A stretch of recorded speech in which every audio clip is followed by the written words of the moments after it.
Button has been pressed again. Think we're good to go. Think we're good to go. Think this is the first time that there are ads, so we'll see what that looks like for everyone. I hope it's not too annoying, but I do kind of want to make a little bit of money off of this because that would be nice. But so I am going to have the ads on for now, but if they are like too annoying, I can maybe turn down the frequency of them. Right now, I just have them on like the average. So we'll see how that goes. Hello, cats. How are you doing today? Oh. I'm debating whether or not to go like full pew pew, or there's also a video just that I think is just interesting, complaining about megachurches and prosperity gospel. Hello, Spoon. How are you doing today? So I kind of want to do that video about complaining about megachurches and prosperity gospel stuff, partially because that I know that YouTuber is gonna release something soon, and I'm excited. Oh, hey, Boxin. Ah, hey, Boxin. How you doing? You guys are the same colors. I got confused. Yeah, yeah. You wanna join the Deagle Nation? Did you guys ever learn about Deagle Nation? That is a trip. That is a trip. That group is well, that era of the internet is very, very funny. It was kind of not exactly 100% real, but it was great. It was amazing. And I like it. But yeah. But the only video I know about is one where the dude tends to not be very like gets yeeted off of YouTube. So I'm generally not I need to like get something together so that we can go over Eagle Nation sometime. Uh, Okay, bye. Okay. I'm currently keeping my favorite shirt together on nothing but amateur sewing skills and good vibes. Oof. Which one? Well, what type of shirt have you got? Like a good graphic tee or what? Bands? A show or like what? But yeah. You could also just do an intro here, because who sent me this? Is this one was in the Discord. I saw like 2 seconds, and it's kind of crazy. Just an old motorcycle tee from middle school. From middle school, wow, really? Is it like that famous ship that had all its original parts removed? Oh, the middle school shirt? Maybe. I want to know how you make this a kid's version. So I'm curious about this. So we can start here. So with all of my infinite wisdom, I decided to get Stardew Valley. Ah, I hear good things about it. I don't know why that's sent early. Uh, Twitch. It's just Twitch. I don't question anything. It's Twitch. But yeah, who suggested it? I figured it was you. I didn't check. I was checking back because I'm pretty sure it was you. But I don't remember where this one was.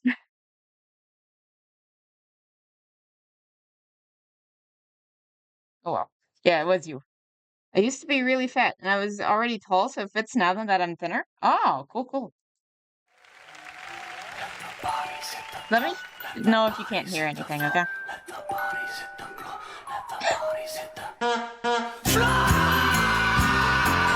The children.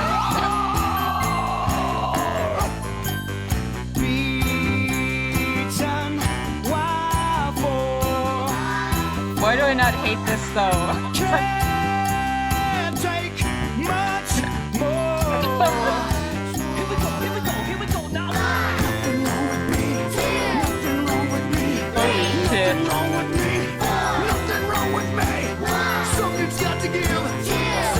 Is it bad that I love this? Something's got to give. Let the bodies hit the my god, this is amazing.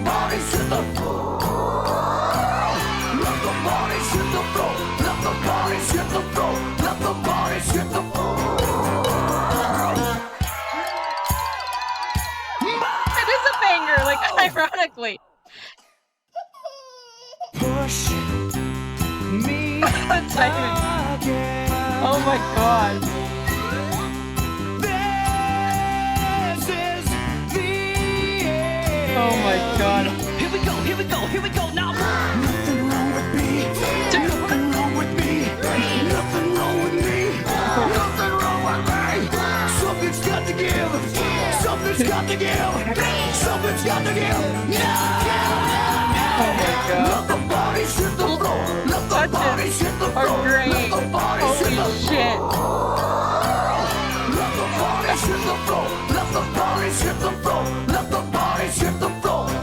Oh my god.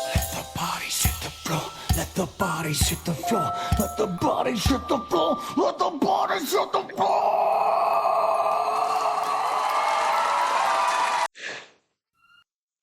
You know what this reminds me of?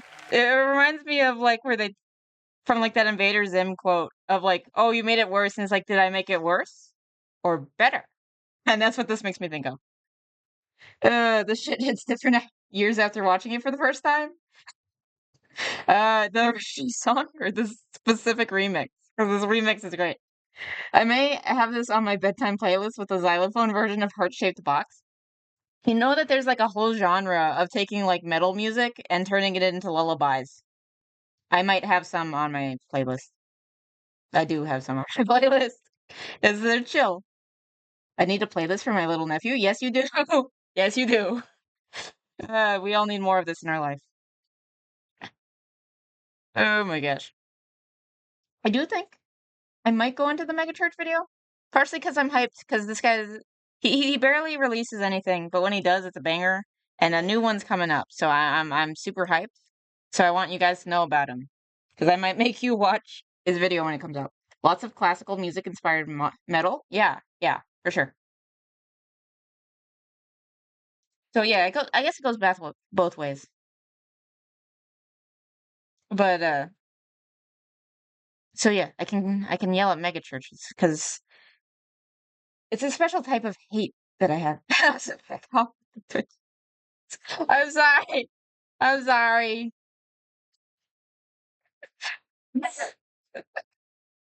I was raised as a Catholic, but I wouldn't really describe myself as religious today. I had never heard of It's things got a lot of production value, but it's very dramatic. But generally, the content's really good though. I'm gonna like it because I've seen this before and I did like it greatly. but I wouldn't really describe myself as religious today. I had never heard of things like mega churches. Hey Gamma, how are you doing tonight? Hopefully good. We're gonna talk about this megachurch video real quick, and then we're probably gonna go to Pew Pew videos. Unless if you guys want to do something else. But I'm gonna strap you down. We're gonna complain about megachurches because I hate them, and then we'll move on from there. I was raised as a Catholic, but I wouldn't really describe myself as religious today. I had never heard of things like mega churches or televangelism or the prosperity gospel. That was until I stumbled across an infamous. All right, finally back from the 5 ads. What the hell, Twitch? It's 5 back to back? That's awful. I'm sorry. Oi. Oh, yeah, scam? I was raised as a Catholic. Well, technically, this is a scam. Technically, megachurches are a scam. But I wouldn't really describe myself as Do you have a different scam? Is it a cool scam? I had never heard of things like mega churches. Hey, Muppet, how are you doing today? I hope you're doing well. Or televangelism, or the prosperity gospel. That was until I stumbled across an infamous interview. How are This you, one sir? is We'd just like hilarious to ask you about why and you don't want horrifying. to fly commercial. You've got this journalist that is confronting this guy called Kenneth Copeland. You said that you don't like to fly commercial because you don't want to get into a tube with a bunch of demons. Do you really believe that human beings are demons? No, I do not. And don't you ever say I did. That's so terrifying. It looks like he's possessed when he's saying that. The freaking irony. I want to keep you alive on Twitch income, but 5 ads is a bit of a train running on me. Yeah, no, that's crazy. I don't know why they put them all at once. That's weird. That's weird. I'll have to maybe mess with settings and then next time. I don't know. Long tube with a bunch of demons. We wrestle not with flesh and blood, Ah! but principalities and powers. Copeland is being confronted about his purchase of So a Gulfstream creepy. jet. And it turns out that that jet is just one of a fleet of jets that he Why, owns, though? along with a boathouse, a mansion, and his very own airport. This is a Why do creature you that need is an airport? supposedly worth hundreds of millions of dollars, with an enormous following. And you're telling me that he is just one of many. This entire thing is a rabbit hole. Pastor what is now the largest church in America, weekly sermon watched by more than 10 million viewers on television. Well, that's kind of Apostles sad. were businessmen. They were rich men, had plenty of money. I'm going to show you that Jesus was a wealthy man, had plenty of money.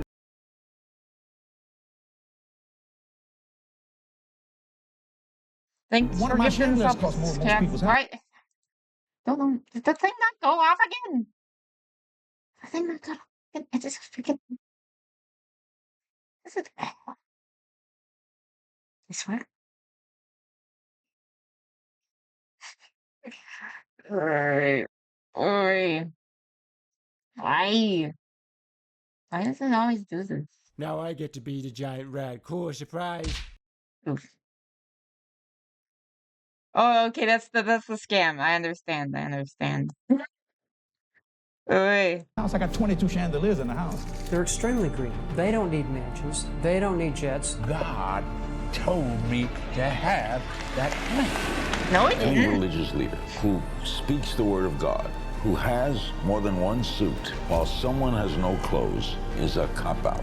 Yes. You know, Larry, I just don't see it Ah. that way. For 54 You little. Didn't he like not let anyone in during like the hurricanes in Houston? Well, the freaking Mattress King was a base dude, and he was actually let people hang out when there was a freaking hurricane and people needed a place to go. But no, we can't let him in the mega church because we're douchey. That's some medieval shade you're throwing, cats. Oof. I got one more $6 gift sub before I won't gift more until next paycheck. So, but I appreciate it, cats. But don't gift if it's not budget friendly. I appreciate it though. I just want you guys to be doing the best that you can. And I don't want to like drain you here with my bullshit. I don't know. That is the budget, lol. Oh yeah. Cats is trying to encourage me to find my bank card in my drawer of gift cards. Yeah. I live near Billy Graham Church, but never went. Yeah, probably for the best.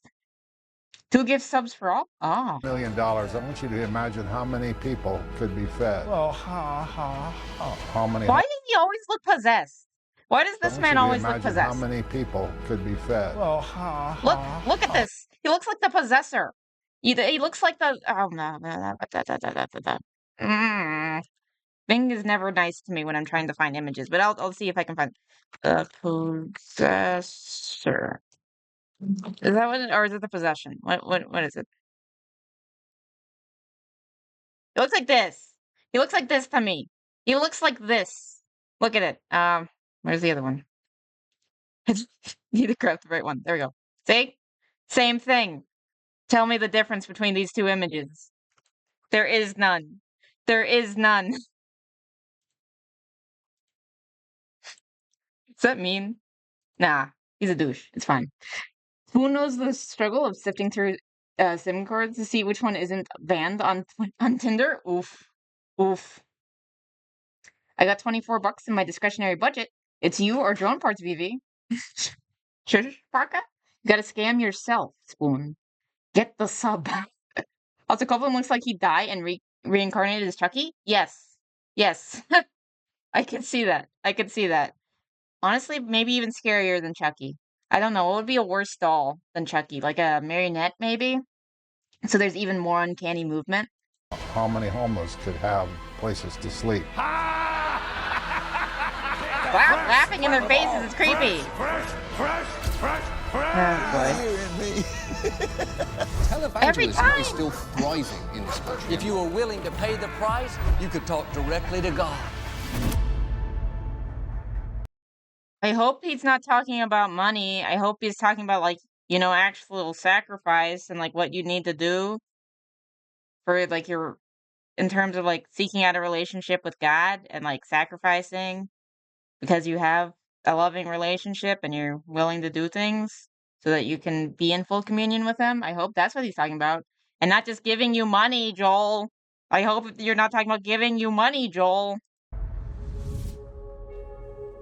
When I remember my own personal experiences inside of a church, what comes to mind was definitely not this. Yeah? So big. At times, it's like a concert, and when the preachers come to preach, it's like a celebrity has just taken to the stage. Everyone.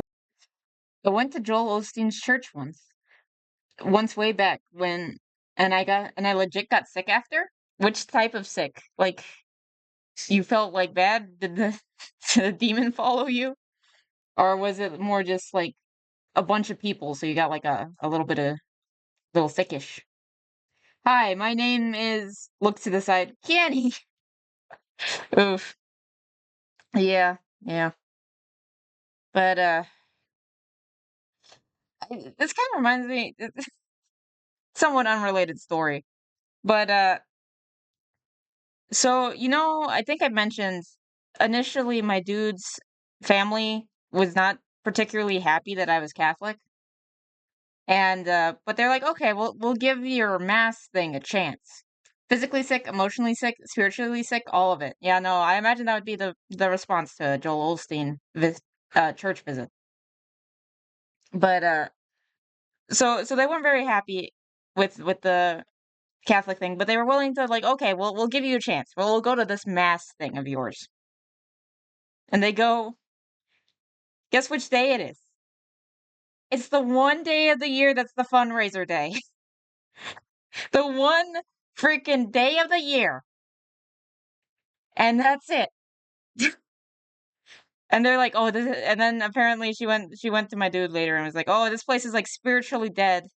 And it's like, no, it's not. It's just, you just came to like the one time where we're asking for money. Sorry. Bro, don't support my laziness. Ooh. Well, darn subathon now. Yeah, no, I appreciate it, guys. And my stupid rats aren't working. Now I get to be the giant rat. Cool, surprise. Hey. Nice one. I wonder who gave you that sub. Thank you, Batman. Gift supper. Hey, I appreciate you guys. Sorry that my things aren't working. It was Batman. Everyone is worshipping together. They're smiling. They're joined in their faith. But yeah, so my future in-laws came to mass, to the worst possible mass, because it was the one time of the year that we talked about fundraising. So that was not good, but it was funny. Who did indeed that sub? And who did indeed gift that sub? We need Sherlock Holmes to solve the case. Someone call Amelia before she's fully retired. Spoon, Batman obviously gave you that sub. Times it's like a concert, and when the preachers come to preach, it's like a celebrity has just taken to the stage. Everyone is worshipping together. They're smiling. They're joined in their faith and devotion. What we're witnessing is something called a megachurch. By definition, a megachurch is just a church that has a larger than average congregation, normally of 2,000 members or above. But when we think of spirituality or forms of it, there's normally a distinction between... Is it just 2,000 in general or 2,000 at one time? Because technically, like, with the Catholic churches, you can go to mass at various times. And there are some bigger ones. I don't think you'll have 2,000 at the same time, but still. BB, you're like the Pied Piper. You start by leading rats away from homes, and eventually when you're famous, the laws of physics will demand you lead away children? No! I'm not gonna lead away children. I'm not gonna be like every freaking YouTuber who ends up being a groomer. No. I grew up being taught a ton of not true things about Catholics, particularly the Mary thing and stuff. Yeah, no. They always say that we worship Mary. We don't. We honor her. It's different. It's basically just asking a really good friend to pray for you, and she's literally Jesus' mom. So I think from like the wedding at Cana, it seems like he'll listen to his mom. So if you're asking his mom to give you a favor, she'll generally kind of listen to you, or at least put in a word for you. I don't know. I don't know how to describe it better. How to describe intercessory prayer. Now, Vivi gonna lead us to the promised land. Tax evasion and frauds. Yeah. Latinos really love Mary for some reason. Yes. I think it's partially because of Our Lady of Guadalupe. Our Lady of Guadalupe has a very special place in our hearts. Generally, like it's a very special apparition. There's like so much that goes into it. Uh, Maybe do you want like an overview of Our Lady of Guadalupe with like the fact that you can see like the reflections of the people she was looking at in her eyes and they function like actual eyes. The fact that she's mestizo, so she both looks Spanish and like the natives. So it's also like a coming together. You need to actually treat each other properly type thing. The fact that all the iconography shows that she showing like their gods, like the native gods were like nothing compared, and then she's even with her image, and even still that they're signaled that there was someone greater. That there's a lot of stuff. There's a lot of imagery and a lot of really cool things about it. But yeah, but I am not like the best at describing things. But I hope that that's a little bit of an overview. Okay, most evangelical churches have an early service you get to sleep through and a loud, raucous one later. Yeah, that honestly sounds right. My name is Chris. My name's Chris Hansen. Why don't you have a seat right over there? Chris, I see you like to lead child away from homes. No, I don't. I don't. I'm not the Pied Piper. Look out, she's got a flute. Like, have you seen that telenovela about the Virgin Mary? I have not. Longest running show so far. At least Latino show? I think Doctor Who's the longest show ever. Technically, I don't. Yeah, it was. There was at least like a 50-year. I think Doctor Who's been going for like 50 years or something, right? But I think technically there's a hiatus, so I don't know what's like technically most like long running. But I didn't know about the telenovela, partially because I can't speak Spanish. My family makes fun of me for it, but I can't, and I'm disappointed in myself. Spiritual duty and materialistic desires. Now, I'm not a theologian and I'm not going to pretend to be one, but even I remember verses from the Bible when it came to wealth and building riches, that it wasn't viewed favorably upon. But no, the love of money is considered a very bad thing in Christian. No saba? Oh. If my memory is correct, then what was I witnessing in this interview? No habla inglés? Oh, no, habla español, I guess. I do speak English. I just don't speak Spanish. My mom will like do that thing. I'm sure that some of you know. Lo siento, no hablo mucho español. I'm sorry, I don't speak much Spanish. Is that what you're saying? I think so. I can read a little bit.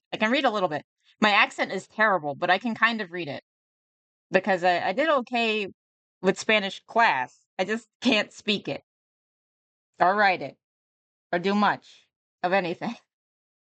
But my mom will literally do that thing. I'm sure that some of you know if you have like whenever it's like the generation point thing where they split and you can't speak it anymore. She'll speak to my aunts in front of me in Spanish, so I have no idea what they're saying. And it's like a flex. It's like a flex of like, you can't hear this gossip because we're speaking Spanish and you can't understand us. And this is a little language barrier to protect our secrets. She gives people at the lowest points of life some miracles and also gave people the ability to see their situation for what it truly is. It's actually a decent show for all ages. Maybe is there like a sub of that? I'd actually be very interested in seeing that. My friend whose family is very Latino doesn't speak Spanish, and I, not Latino, can understand and speak a bit, and they make fun of her. Yeah, no, that's generally how it goes. I was able to understand the entirety of La Bamba the first time I heard it, so I think that's good. Yeah, no, that's probably better than me. I'm sure I can find one, yeah? I'd be interested in seeing that, actually. That sounds actually pretty cool. With Copeland. Thanks to the TISM, I can understand a bit of Spanish, Korean, and Japanese.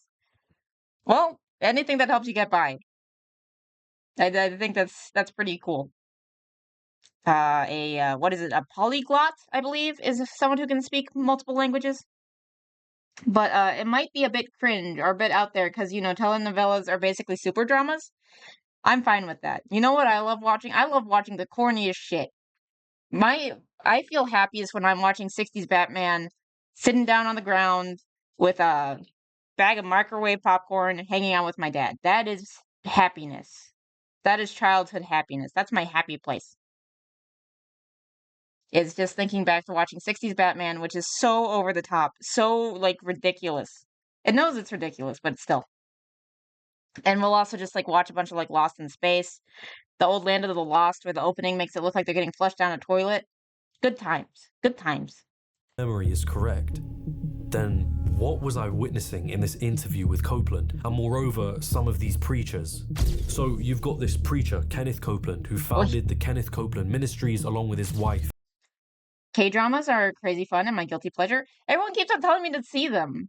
Like, yeah, no, a lot of my friends tell me are into the K-dramas and tell me to watch them. And it's just like, I don't know where to start. I just don't know where to start. There's so much stuff. I haven't even caught up on animes I've meant to.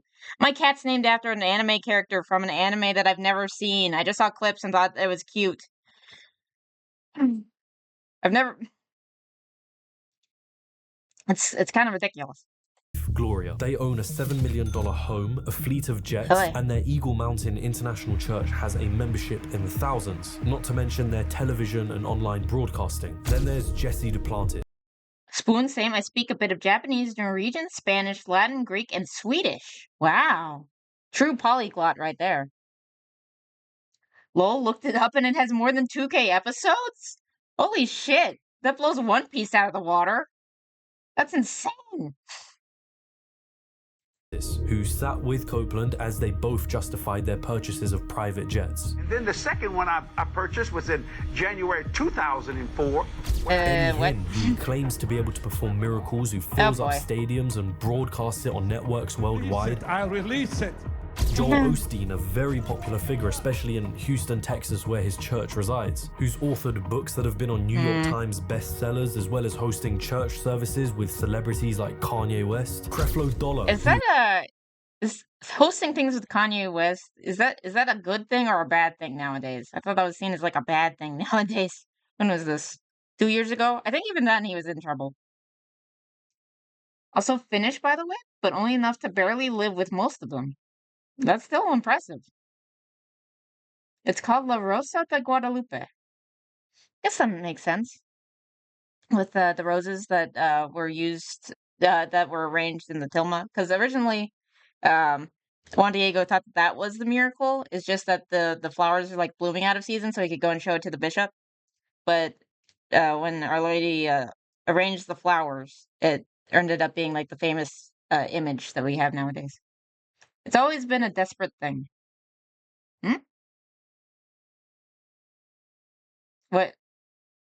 Wait, what? Who has created fundraisers for his private jets, whose ministry owns 2 Rolls Royces and expensive real estate to boot. God is the gateway to the world of wealth. There's this Instagram page which is called Preachers and Sneakers, and it's literally just preachers next to the cost of the clothing that they are wearing. Something.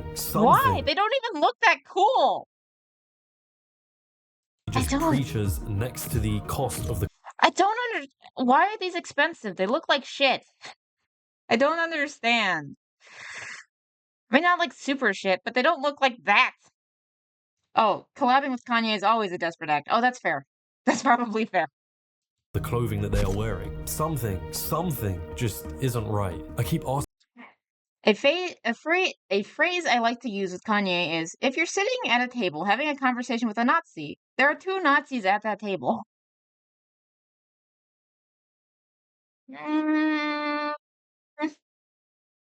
If you're not challenging them, yes. I guess. I could see that.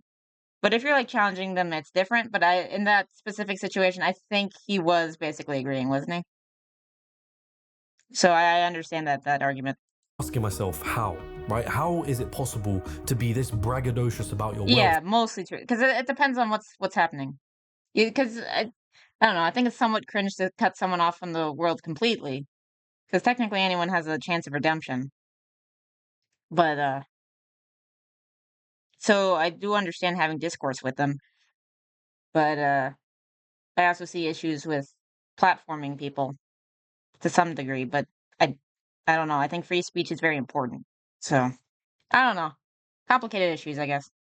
As a preacher, and have your followers who not only are okay with it, but help to fund it. And that was when I found out about the prosperity gospel. Yeah? What we're looking at is I meant like a really jovial conversation, so sorry for the confusion. Yeah. Some Nazi people deserve to be saved. Why Automod?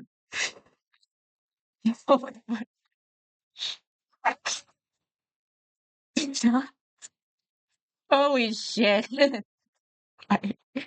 Hey. We don't know. We don't know, okay? Kanye, and they control the banks. Other person, do you want to hear about the specials? Oh gosh. Oh gosh. Yeah. Oof. Who did he talk to? Was it Nick Fuentes? Because Nick Fuentes is cringe as shit. He is cringe as shit. It censors me on a fetish, but not on Nazi. I really don't know. Kanye was the first guest to freak out Alex Jones. Yeah. I don't know. Automod's weird. Cats, you're spitting some dangerous stuff. I disagree with both of those statements. They're from the interview, I'm assuming. Movement that has seemingly found its way inside. Is that the one where they like parodied it in South Park and like his face was covered and he was just going kind of cuckoo? Because I think it was like off his meds or something. But of America's biggest megachurches and being taught by its biggest preachers. The word of faith. I'm glad Automod was never my BFF. Are you trying to bury that now? Are you trying to bury that now that Automod has turned against you? Now that Automod's being a dick? Movement is its name, and its teachings are often referred to as the prosperity gospel. It's a simple idea. God wants you to be prosperous through your finances, your health, your marriage, and relationships. God wants what's best for you, but it did say, bury what? Oh, burying that you were you were friends with Automod. You said Automod was your BFF so many times. Cupid Yi from SP is a much better character because he's a figment of imagination. Oh yeah, from South Park? Yeah. Sips tea? Oh gosh. Why do people always be like, oh, because I'm Christian, I'm gonna get everything in this life, even though it's very clear that you're only promised stuff in the next life if you actually do what you're supposed to do and have a relationship with God? I don't know. I don't know how to describe how dumb this sounds to me, but oh well. Well, Spoon, you know your path.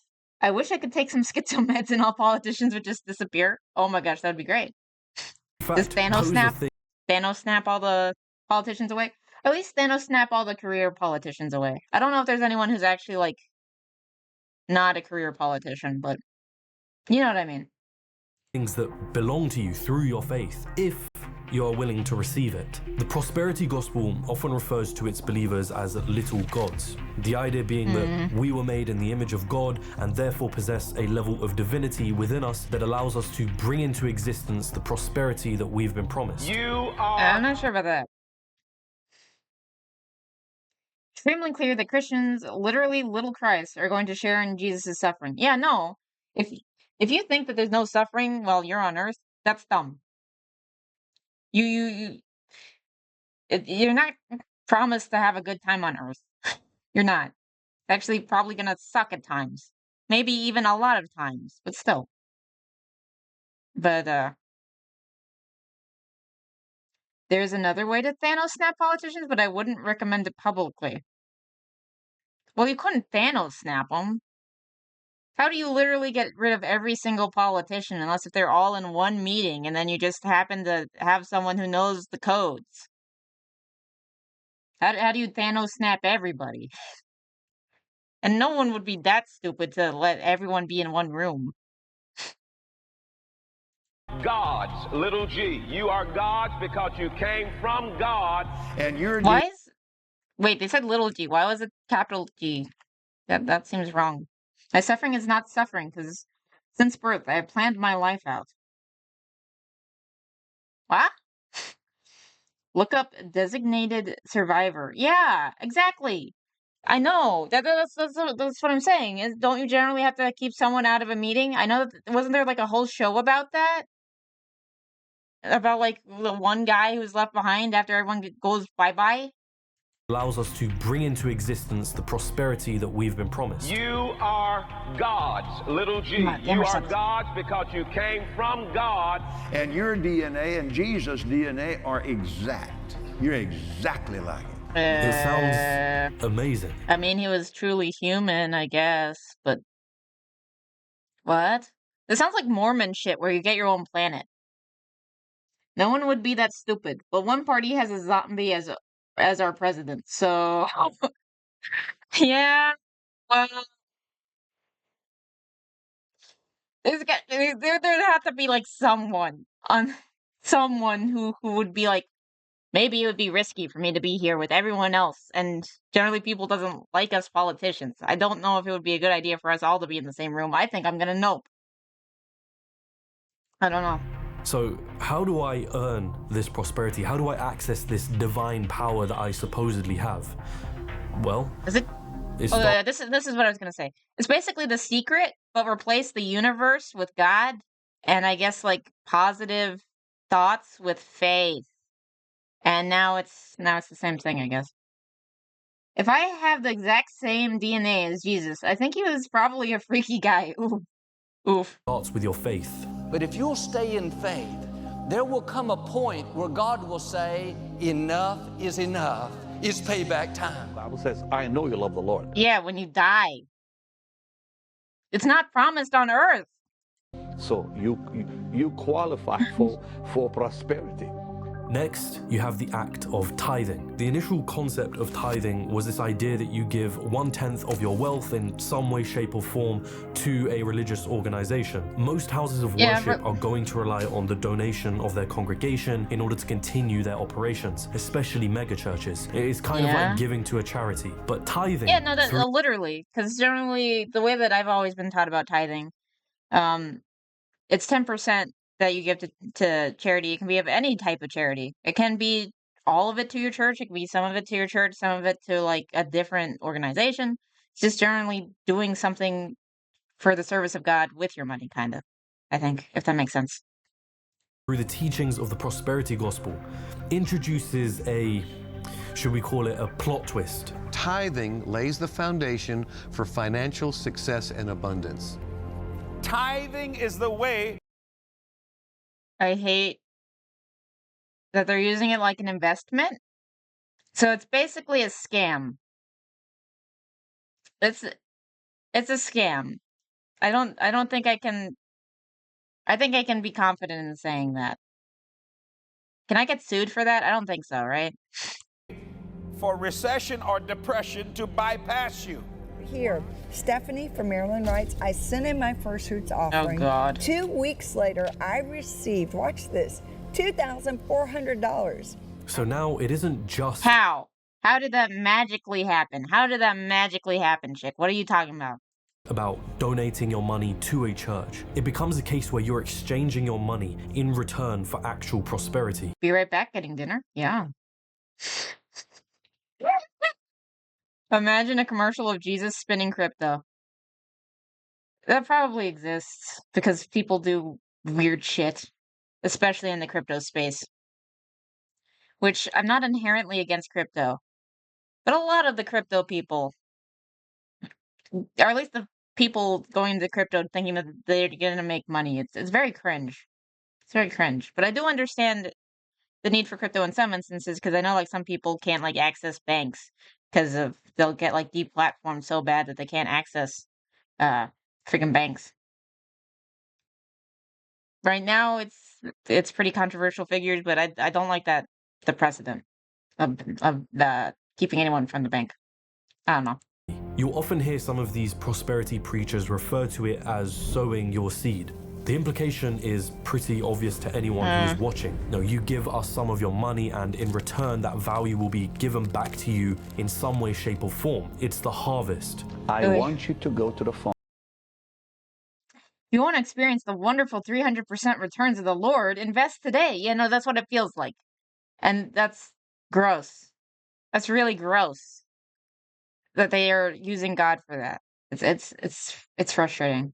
Phone or online and sow a seed. Now remember, somebody's son is going to be set free from alcohol because of your $1,000 seed. And I'm going to ask you to sow an exceptional and uncommon seed of $1,000. Also, what is it just me, or does the sowing seed make me immediately think of something dirty? Is that, I think that's a me problem. It might just be a me problem. Click on that donation button. Just sow 1,100.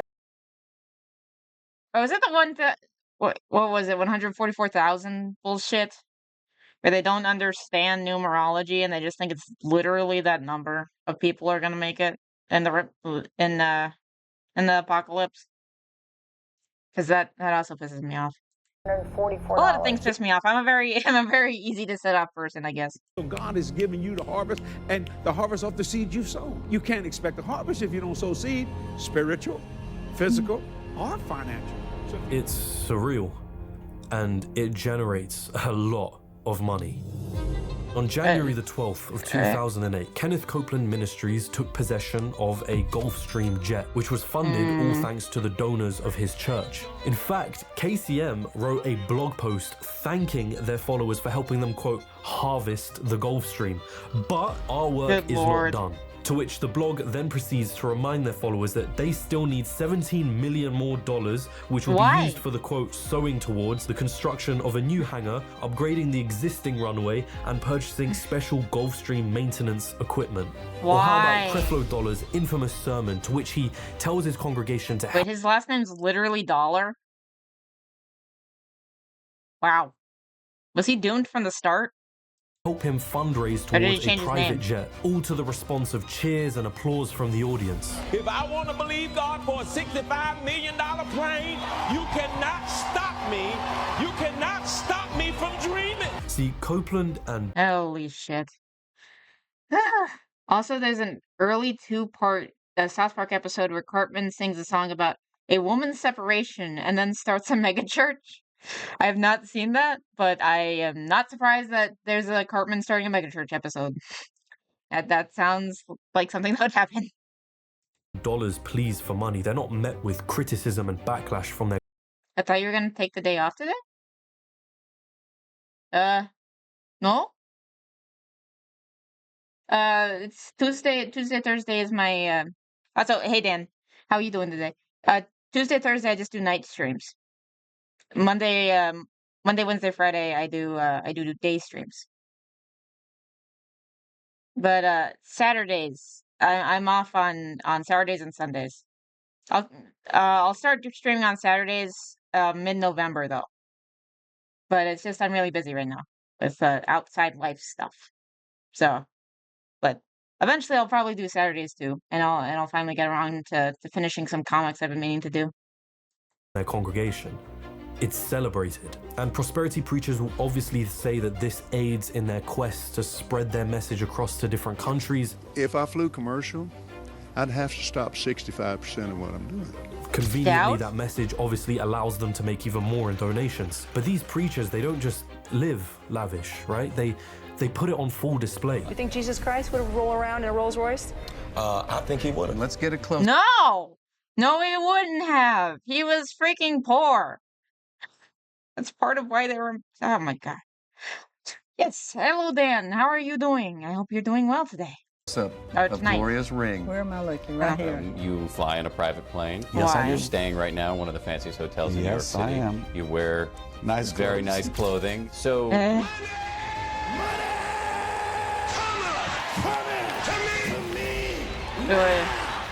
The wealth of these preachers, they're not seen as gross or hypocritical.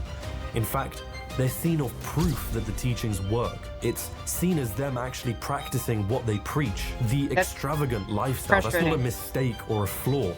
It's a feature of the prosperity gospel. Many of these preachers will say that the funds that they received are used only for ministry purposes. Osteen, for example. If Copeland flew commercial, do we have a lot more greater temper tantrums to go over? Probably, actually. It could be entertaining, though. But, isn't there a guy, I forget if it's in this video or not, it's something Popovich or something, and he tells you if you buy his stupid spring water, then you magically get money in the mail. So I don't know how they're legally allowed to say that, but I don't know. Example says that he doesn't receive any salary from his ministry, and all the money he makes. Can you watch John Pinnett say, I say nay? Maybe. Are you in the Discord? Do you want to be in the Discord? And I can, it might be easier to find it through there, but I can look it up here. Ah. Wait. Okay. Oh, it's, wow. That's long. I'm not sure if I'll watch all of it, but also give me a second to get the Discord link.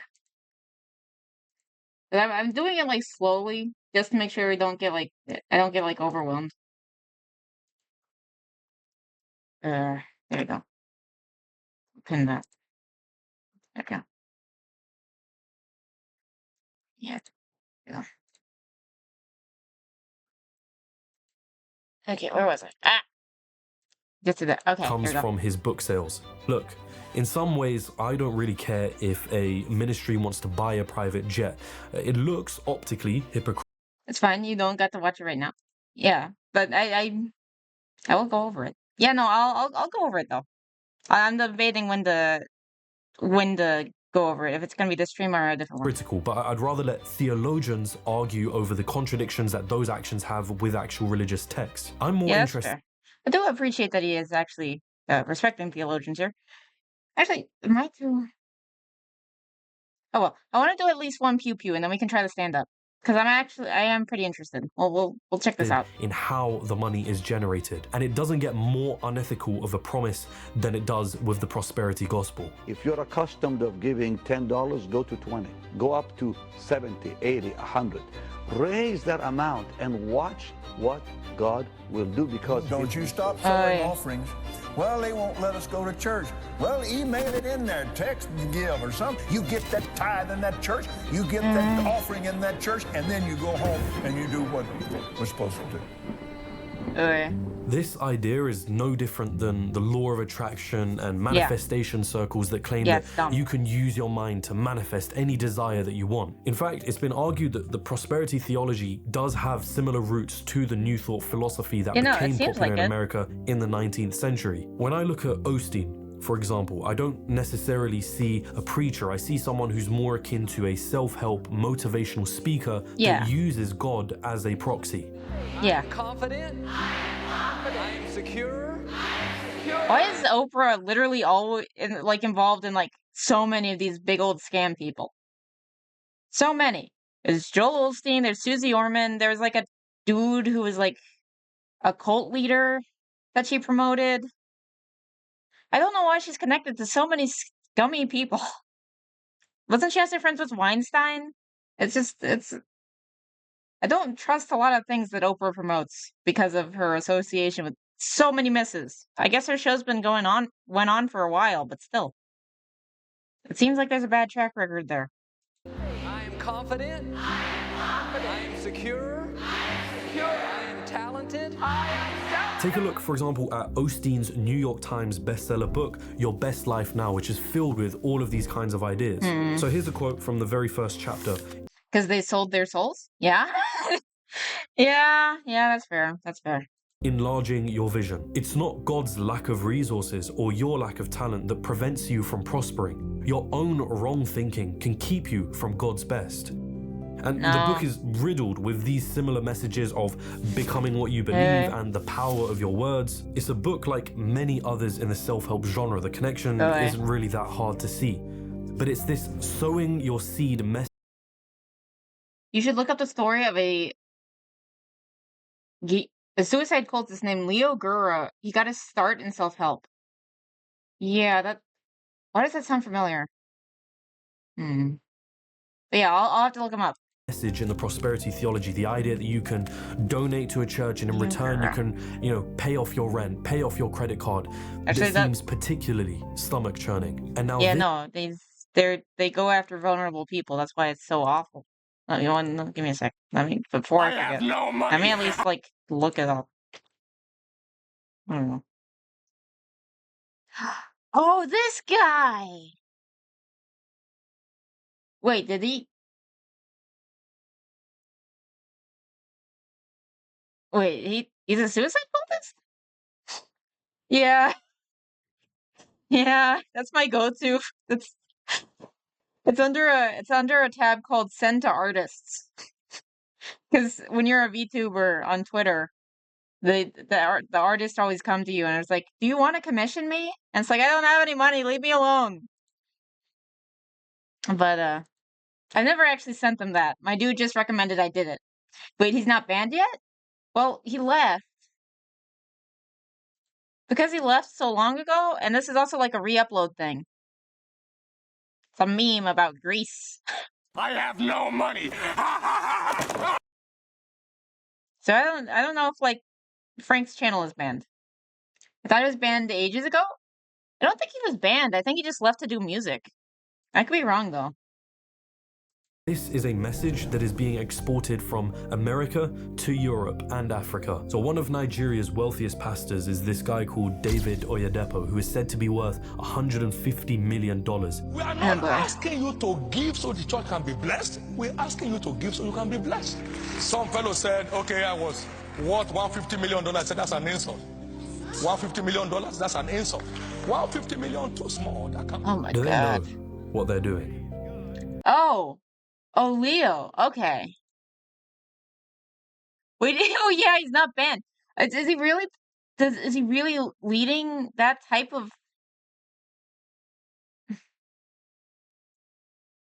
I've seen. Where have I seen something on him? Because I know I've seen a video on him before, but I forget who did it. Because I watch a lot of those types of people. I mean, he's not breaking terms of service, so he's good. Did he ask you to game it though? I didn't know about the game end stuff. I know that he's culty. I know that he has his own cult, kind of. But I didn't hear anything about Jonestown shit. You know, a big part of me believes that Copeland and Dollar, they truly believe their intentions are good. Even for hundreds. Who made the video that I saw about him? It's gonna drive me crazy now. Don't know if it was Turkey Tom or someone else, because I watched a bunch of those types of things. So they all kind of get jumbled up in my head of who made what video.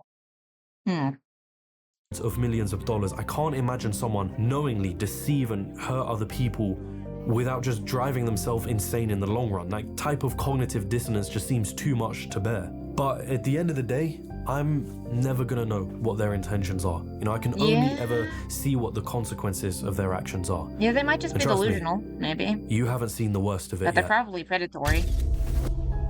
Benny Hinn. Hinn is probably most well known for what he calls his miracle crusades. Hinn claims to be able to perform miracles. He'll bring people to the stage with all sorts of illnesses, and then with the touch of his hand. He made videos subtly advocating for suicide and told people to take psychedelics so he could shape their reactions and make their faith in him stronger. He was trying to do a meetup pre-COVID, but that got tanked. Okay, I remember the psychedelics. And yeah, actually, yeah, I guess he did somewhat imply that. That's true. From what I remember.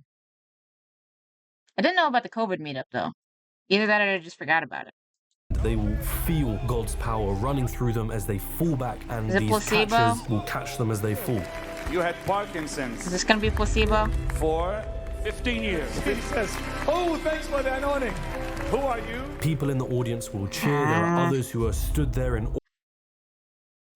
And I know Diddy had some involvement with TD Jakes and Oprah. I would not be surprised. I would not be surprised. But I can't speak on that too much, but I would not be surprised at all. But I was insane. I feel like this.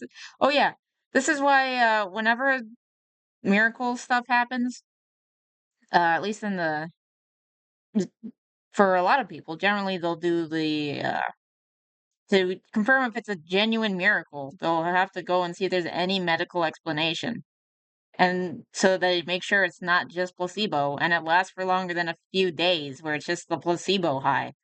Because real miracles do happen. It's just these aren't them. Or with their hands raised in worship. And Benny Hinn isn't the only one that does this, right? This is a really common practice amongst the prosperity gospel circles. Glory to God. You're not bound to this chair. The day will come, you'll walk out of it. In the name of Jesus. What is it that we're really seeing here? Is this an actual miracle? Adrenaline? I would Placebo? know that there were certain things that were completely deceptive. Costi Hinn is the nephew of Benny Hinn, and he's worked with his family, sometimes as a catcher himself. In 2017, Costi Hinn came forward with a testimony of his time spent in Benny Hinn's ministry. The responsibility is to look really good, look really blessed, sell the narrative, make all the money, and say, look at my life. If you give to this, if you follow it, if you obey it, and if you do what I say, God will do it for you too. He described the lifestyle that he had whilst working with his family. We lived in a 10,000 square foot mansion guarded by a private gate, drove 2 Mercedes-Benz vehicles, vacationed in exotic destinations, and shopped at the most expensive stores. Costi Hinn really believed in what he was doing. But he only had doubts when he started finding contradictions in what he was teaching and what he was finding in the Bible. Did you never read it? Grace Brulard was... Did you just never read it at all? Leo Guru quotes, I am completely omniscient. Humans are devils. Anything separated from God is a devil. Only death can save a devil. Death is truth. Death is love. Death is selfishness, and what you call life is attachment. Is selfishness. Yeah, no, he was super high on mushrooms, right? It seems like he destroyed his brain with substances, and now he's telling people bizarre shit. 8 years old when she was featured on an episode of CBC's The Fifth Estate in 2005, an episode that was specifically investigating Hinn's ministry. If you could have a miracle, what would you want it to be? This part's sad. That I can walk. Just walk. Is that what you want, Grace? Just to walk? Just to walk. Grace's mother brings her daughter to one of Hinn's miracle crusades. Okay, oh wait, he said death is selflessness. And he did streams where he said this stuff sober. Well, yeah, no. I know that he did this somewhat sober, but also I think he did so many things that his brain was just messed up now. Wasn't it? Probably all rewired and shit. I could be wrong, but I thought that was some of the effects of abusing psychedelics, is that your brain doesn't necessarily recover all the way. And just as she's about to go to the stage, she's intercepted by what are called screeners who tell her to step aside. According to that documentary and an insider, the job of the screeners is to screen out the people that are severely sick and ill. There's the story of Justin Peters, who is an evangelist himself and was born with cerebral palsy. During the Fifth Estate's investigation into Hinn's ministry, they attempt to get Peters to go on stage as well, and just like Grace, he is also intercepted by the screeners. A hidden camera shows Justin being stopped by a screener. Watch as Henry Hinn whispers something to her. Then Justin is told to step aside. In another documentary from 2001, HBO were given full access to Hinn's events and were even allowed to follow several cases of supposed miracle healings. These are people that actually managed to get onto the stage and claim they'd been healed. In one instance, the crew follows a boy called Ash Neal and his parents as they're desperate to have their child healed by one of Hinn's miracles. And this one's also sad. We're expecting a miracle. Yeah. The Prakash family are recent immigrants to America. 10-year-old Ash Neal is their younger son. 2 massive brain tumors have reduced him to a vegetative state. We believe in God, we have faith, and there's nothing impossible for God. Later in the True, but that documentary, doesn't Ashnel's necessarily parents mean actually attend the crusade, gonna happen in and they're this brought life. on stage to have their child healed by Hin himself. Hin gets the crowd to raise their hands, and then he places his hands on Ashnel's face and says, "Expect the miracle. Dear Jesus, the Lord's gonna touch you, young boy." Days after the event, and Ashnel still wasn't healed. It didn't happen. I was not even discouraged. I know it's God's plan. You know, I can stake my life on Pastor Benny Hinn's words. And God spoke to me last night at the Colosseum Center where the crusade was going on, and he said, donate him another $2,000, and which I'm going to do it. I'm going to do that.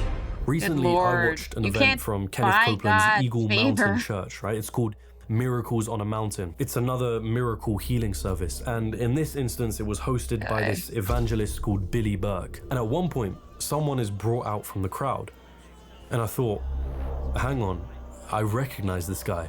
It was Big Nick, who, for those of you that don't know, was an ex-member of the popular social media group The Vlog Squad, which is headed by David Dobrik. Apparently people don't like him because he like posts a bunch of stuff like this now, a bunch of like the mega church stuff. I could be wrong, but I vaguely remember people complaining about him now. At the event, Nick tells Billy Burke about his blind eye. I'm blind in my left eye as well. I know that, you told me that. Billy then attempts to cure his eye. Loosen that! After all the theatrics, Billy then starts to wiggle his finger around. And then... Nothing yet. Nothing yet. And Billy hears that, and he continues like trying to help him. And then when he realizes it doesn't work, he then just tells Nick, recite chapters of the Bible every night for your eye to be cured. So John chapter 9, your confession starting tonight and every night. You hear me? Tonight and every night before you go to bed. You ready? I was blind. Why is he putting his head in like his pants? And the crowd cheers. It's like the miracle actually happened. Now, it's been about 7 months. It kind of reminds me of there's this story related with Our Lady of Lourdes, which is a Marian apparition in France. So there's this guy. He lost his sight, I think, while he was like carving a statue of Mary, and then it got stuck in his eye, and then he was blinded. And whenever the Lourdes apparition happened, he went to the pool that had showed up. That was a healing pool. And I think he put the water over his eye, and then he was able to see again. And he went to the doctor. It looked like nothing had really happened. So they were like, okay, we got to test this. Can you read that chart over there? And he's like, no. And they're like, oh, see, you're not cured. And he's like, well, I could never read. So I can't tell you what those letters are because I can't read. And they're like, well, what do we do now? But yeah, apparently he could see. I think that was one of the Lord's miracles, if I remember correctly. Only Jesus performed physical miracles? I do believe in miracles, just not like this pastor or modern church stuff. Yeah, no. Generally, miracles are very rare. And I think occasionally there will be one. But I really only trust it whenever they do go through with the outside skeptic scientists too, because you need them to make sure that there's no medical explanation outside of it. We can't figure anything out, so maybe it actually is a miracle. So those do still happen. It's definitely not something you just do on command for TV. It doesn't work that way. And I don't know what the grand scheme of miracles and stuff is, just because I'm not God. I don't know what the plan is, but I'm just going to try to trust in what he's doing. And I'll figure it out one day, hopefully. Back in every miracles I've witnessed, no one could predict. Yeah? Since that event took place, and... or truly explain? Yeah? Yeah. I've looked through Big Nick's social media account, and there's no indication that his eye is healed since the event. So again, what are we witnessing when we see things like this? Adrenaline? If we are to believe that these people aren't just actors, which I really don't think that they are, what is actually happening? Consider this. If what we're seeing is really a miracle, why don't these people go to hospitals and heal people there? Why do they need the lights and the cameras and the atmosphere and the theatrics to be able to do what they do? In 2011, Darren Brown ran this TV special program called Miracles for Sale. In this special program, Darren Brown, who is this self-described mentalist and illusionist, takes this ordinary individual called Nathan and attempts to turn him into a faith healer performing miracles in front of an audience. The idea behind the program was to expose the fact that what is happening here are not miracles, that it's just a product of psychology, the power of suggestion, and misdirection. Now, some aspects of faith healing are just pure trickery. Right? A good example of this is the infamous leg growing trick. The preacher Todd White is well known for walking around the streets and finding individuals who supposedly have one leg that is shorter than the other. And then miraculously, White will begin to grow out that person's leg right before our very eyes. How did you even find that? In Jesus' name. Did they walk with Left a limp? leg, I command you grow. Right now, in Jesus' name. Darren Brown teaches Nathan to do this exact trick because it's not a miracle.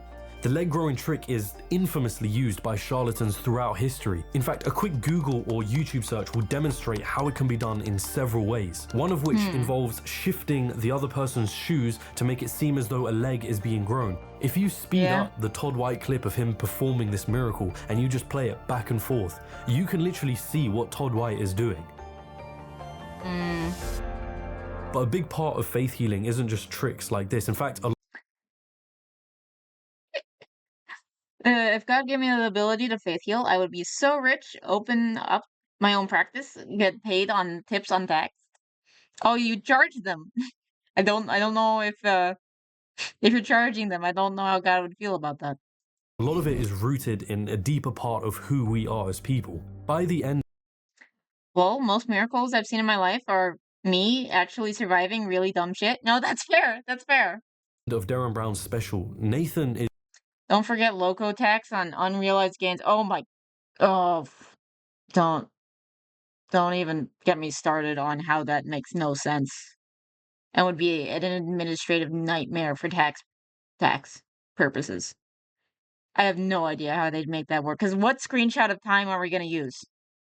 What screenshot of time? And then you don't necessarily get those. It could be like the freaking crypto people, where they think that they made like $1 billion and then they just lose it all. Those people would get so screwed by that tax, because that wouldn't be fair. It reminds me of the biopic of the guy who went to the middle of nowhere so a witch doctor could pull cancer out of his body. That sounds interesting. Almost lost my eyes once. What? Another time I got ran over by a four-wheeler going like 30? Holy shit, cats. I guess you got 9 lives. What is that, 2 of them? You gotta watch out for those other 7. Is able to perform in front of a small audience of believers, and you can see that he too is able to, with just the touch of his hand, bring. So miracles exist to pull you away from the dumb shit? Yeah? Got your guardian angels. People to fall back as though they were touched by God themselves. To understand how Nathan, who is an ordinary guy, versus Benny Hinn, who claims to be able to perform miracles, can do what they're doing, you have to understand the power behind what they're creating in their shows. From the very moment it begins, you're joined by. The FTX people who got most of their money back are complaining because they'd make more money over the time in the S&P. Yeah, they would have. If they had just held on to that, probably. Some of them, but they are allowed. Yeah. Yeah, I'm not surprised. At least in my experience, yeah, with the miracles trying to keep you from dying. Cats, a friend of mine rolled his truck, broke every rib and in his neck, and lived because the neck happened to end up in the right spot. Holy shit. Holy shit. By a crowd of people, united by a particular cause or belief. There are those in the crowd who are already in pain, who feel as though something is missing in their lives. When they're brought together, there is a sense of oneness, of wholeness, and unity. Just think about how powerful crowds can be and what it's like to be in one, especially when you're all joined.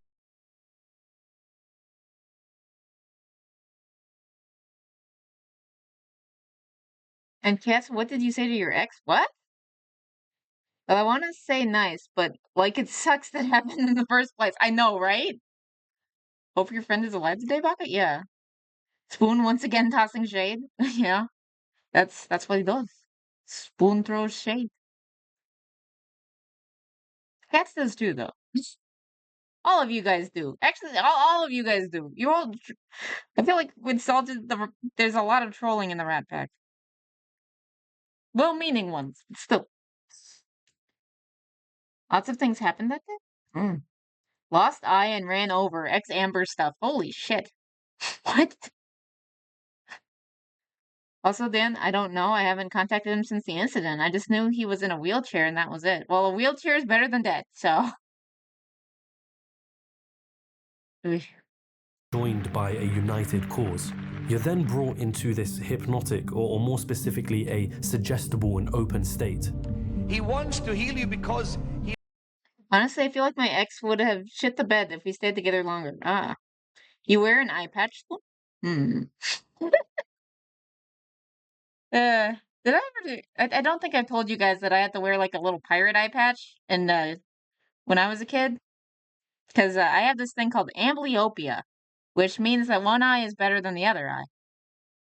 So, one eye was... And it's why people have like lazy eyes. So, 2 patches. Too many ambers. Ooh. So in order to get one of my eyes to actually try to do stuff and not just like be super lazy and not do anything, I had to wear an eye patch over my good eye to make my bad eye do stuff. Oh, you know a YouTuber has that condition? Yeah. Well, I had to wear a patch to try to make my weak eye stronger. And my mom, I had mostly forgotten about this. I remember wearing the eye patches, and I remember that I liked the one that had a little penguin on it. But apparently, whenever I went to school with the eye patches, the kids were super accepting. Like, they understood. I only had to say it, like, once, and no one was freaking out. But if, like, any mom saw me with the eye patch, they're like, "What happened? Are you okay? Did you lose an eye?" And it's like... And then I have to do the whole speech again about, like, oh, one eye's better than the other one. My weak and lazy eye, I need to make it work. But it's kind of funny. Damn sucks to be you. Proceeds to cry about the fact that I have lazy eye and I have both far sight in one eye and short sight in the other. Yeah, no. Both of my eyes suck, but for different reasons. Yar har, fiddly dee, being a pirate is so good to be, living your life because a pirate is free. You are a pirate, yeah. Lazy Town had great songs. It really does. It really does. He loves you. Weird show. Great music. A suggestible and open state. He wants to heal you because he loves you. You don't have to pay for it. Just ask for it. The music rises and falls, stirring a wave of experiences and emotions amongst the crowd. Then you begin to create the expectancy for what is about to come. All things are possible to him that believeth. You keep the crowd in this heightened, aroused state of mind. And as the crowd is ripened for suggestibility, the faith healer acts almost like a conductor for the orchestra of experiences that people are going through. A leader amongst a crowd of people in a hypnotic, trance-like state is something that you cannot underestimate the psychological effect of. Then the healer begins preaching their message. But don't look for the healing. Look for the healer. Whatsoever you shall ask. Why does it look like... What time period was that music video with the fading in and out? The joy in the audience is a deep feeling as though you're becoming a new person. You're connecting with that of which is above you. You expect that when the preacher lays their hand on you or shouts, you will feel God's touch with it. You've been suggested and primed to believe that that is the case. And in being so connected to the crowd around you, the effects of social conformity are bound to take place. In this trance-like state, you go along with what the preacher's suggestions are. You do what you are expected to do. It's no different to what a stage hypnotist does. You know, the more suggestible you are, the more belief you have, the easier it becomes. And what's even more interesting is that in this heightened state of emotions, of euphoria, of adrenaline, it's very possible to feel symptoms being alleviated. It's possible, even for someone who is in a wheelchair, to momentarily be able to get up and walk around. But what we are really witnessing is just a moment of mind over body. The placebo effect is a well-known phenomenon. It's when a patient's condition changes after receiving a treatment that by no means should have changed their condition. For example, if a patient expects a pill to do something and is told by their doctor that it'll help them, even if that pill is just a sugar pill that doesn't do anything, it is possible for your own brain chemistry to cause effects similar to what medication might have caused. The key word here is expect. Because a placebo effect is mostly theorized to be caused by our expectations around a given treatment. The human mind Expectations is that we derive from fascinating. culture and society. That's why a Yes! Yes! Yes! It reminds me of that too. The stupid, yeah. Like the energy fighter people. That's pretty funny. That reminds me of the McDojo videos of fake karate experts knocking out people by flicking their wrists. Yeah. Have you ever, that also reminds me of, isn't there like a dude who like will go around and tell you to like grab people's guns if they threaten you, and like all of his advice would get you killed? I don't remember his name, but I remember that that's a thing too. I think it was in Detroit too, which is kind of bizarre. placebo that is given as an injection rather than a pill can be more effective. Or when you're given 2 placebo pills to take every day rather than 1, it can also be more effective. Because culturally, we perceive the latter of these treatments to have a bigger effect on us. That belief and expectancy. Grab people's guns? Well, that won't end well. Yeah. Yeah, I know. And the winner by split decision, heart skips a beat. Oh, yeah? Can be so powerful as to have physiological effects on our body. And what more powerful expectation can somebody have than one that invokes their very own belief in a higher... I think Brandon Herrera has a video on that guy, if you guys want to see that. The guy who tells you to grab people's guns. The guy sounds like he's been just conducting a mass Darwin's experiment with the gun thing. Yeah, no, it's very stupid. It's very bad advice. You know what? Let's watch that one next, and then we can do the stand-up. Spiritual being, like God, surrounded by others who share that very belief. What we are seeing is a placebo. This is why you'll never see any miracle healer or somebody that believes in the law of attraction be able to do anything. Even when you win, a split decision coach beats your ass because it's too late? Yeah. Yeah. That is beyond a placebo. It's why you'll never see them be able to restore the limb of an amputee. And as I've watched your healing crusades, am I seeing anything that goes beyond placebo? I've wondered why sometimes someone comes in and comes out of a wheelchair and walks around, runs around. Yeah. And hours later, they're back in that wheelchair again. The problem is, however, that those who attend the event and whose problems and illnesses are not healed at the event or return after the event start to blame themselves. That for some reason, God didn't want to heal them, that they didn't have enough faith. Remember Ashneer from the HBO documentary? 7 weeks after attending Hin's miracle crusade, expect the miracle. He passed away. Do you feel in any way that Benny Hinn has let you down? Don't the parents blame themselves? Did you ever, in some of your worst moments, think that you must have done something wrong in the eyes of God to deserve this? Yes. No. I know this is a generational curse. No. Maybe that's it not how it originated works. from me or it's like from Old my Testament parents, shit that got corrected. Curse lasts for 3 or 4 generations. Who taught you that? I heard it from Pastor Benny. It doesn't square with the Bible at all. It's a complete scam. It's utter deception. Increase your faith, increase your seed, and store up for the future. Increasing your seed just makes me think of Christian recycling. I hate my brain. My brain has issues. It is a deception to a degree that I don't think I've seen before. And you have to sit there and look at this all and wonder, surely there's justice to this story, right? Surely somebody takes the fall. Surely there's a happy ending to it. Surely. At the end of times, maybe? In September of 2019, Benny Hinn comes out with quite the astonishing announcement. And I'm sorry to say that prosperity has gone a little crazy. I think it's an offense to the Lord.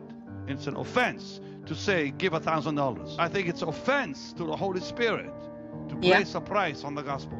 Yeah. I'm done with it. Good. Benny Hinn had decided to leave the prosperity gospel. Hallelujah. right? One of the best lessons that I could give to people is say, watch what they go back to. Watch what they give up and watch what they go back to. Okay, so it's time to give to the Lord's work.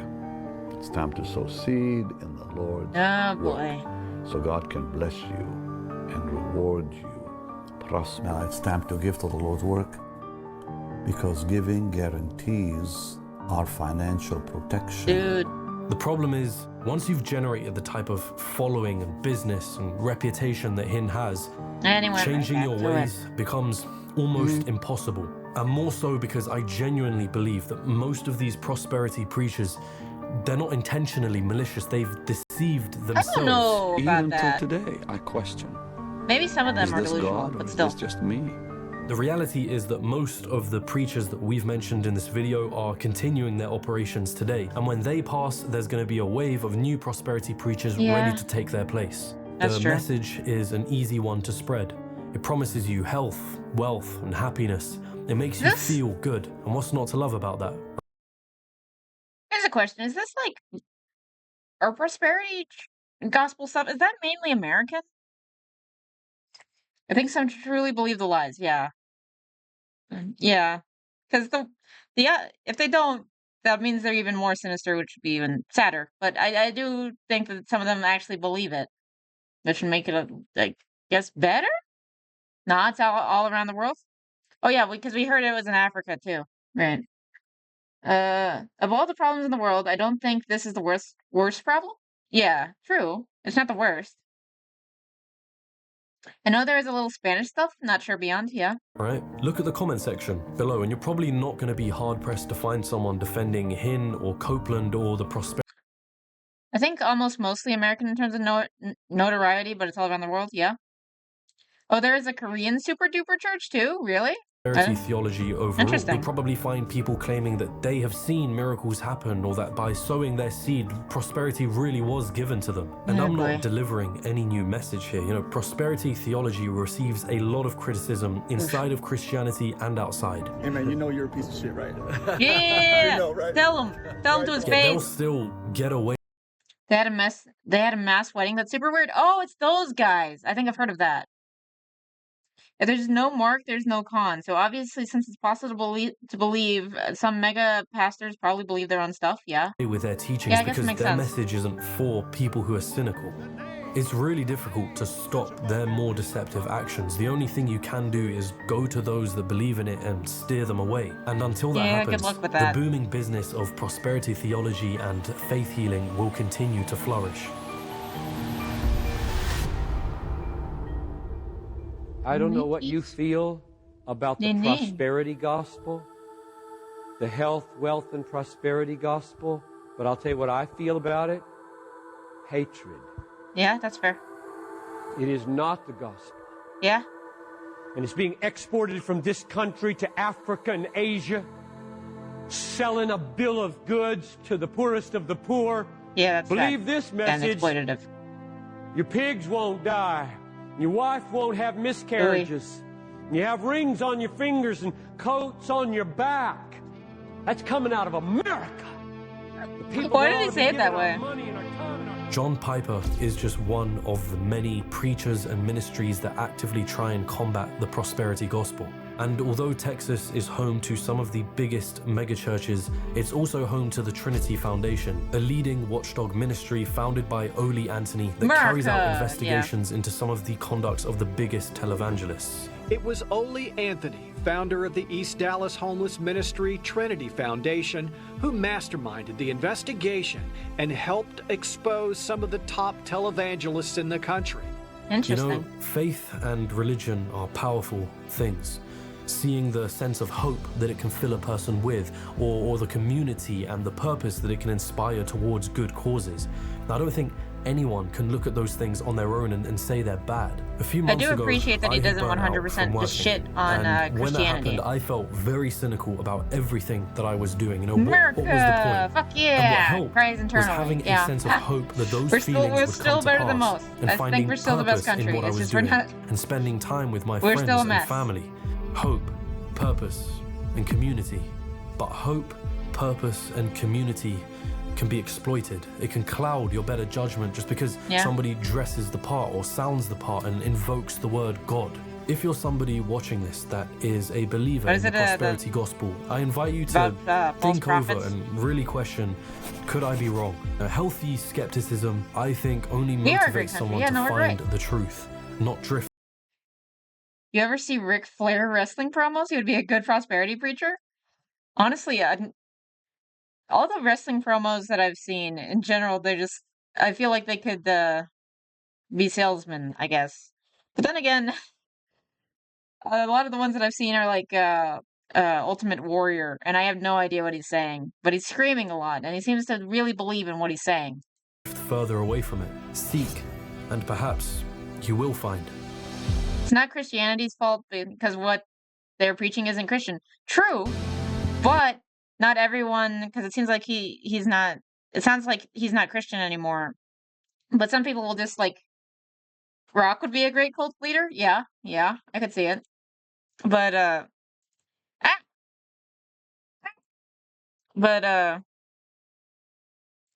you know, some people still like throw Christianity under the bus whenever it's something, even when the teaching is anti-Christian, but they say that they're Christian type thing.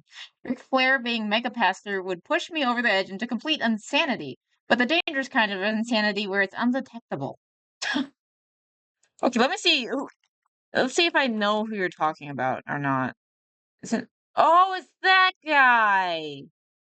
That guy. Oh, okay. And this is because I think Jason Genova talks about this guy. Get ready! Woo! We are on tour, and we're doing it better than anybody else alive. Now, Buddy Landell. Yeah, no, he'd be a great prosperity preacher. Holy shit!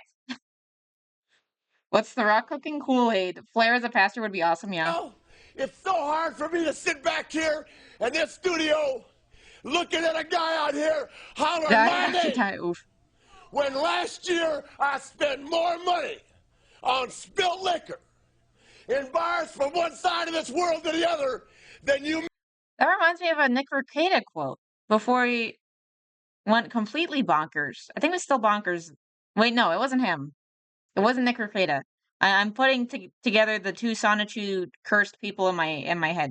Okay, so it wasn't Nick Rekieta. It was Ethan Ralph, who I believe said he spent more on spilled liquor than you spent on shoes or something. I don't know. It was weird. But I think those are the two that I think of when I think of the Sonichu curse. Mate, you're talking to the Rolex wearing, diamond ring wearing, kid stealing, woo, wheeling dealing. Did he just say kid stealing, or did I misunderstand that? Jet flying, son of a gun, and I'm having a hard time holding these alligators down. Woo! Okay, now I understand. Kiss stealing. Thank God. Thank God. That sounds a lot better. But now, okay, I think I understand some more Jason Genova references now that I actually see who that guy is. So how's this ever wake up after 100,000 years in the ice? Ric Flair, hold my beer. It's still illegal though? Is it that he's just so cool? The girl was gonna kiss you, but now they kiss him? Then it might be fine. It depends. I don't know what we mean by. I would go to the Church of Ric Flair. Woo. That would be funny. That'd be funny. Okay.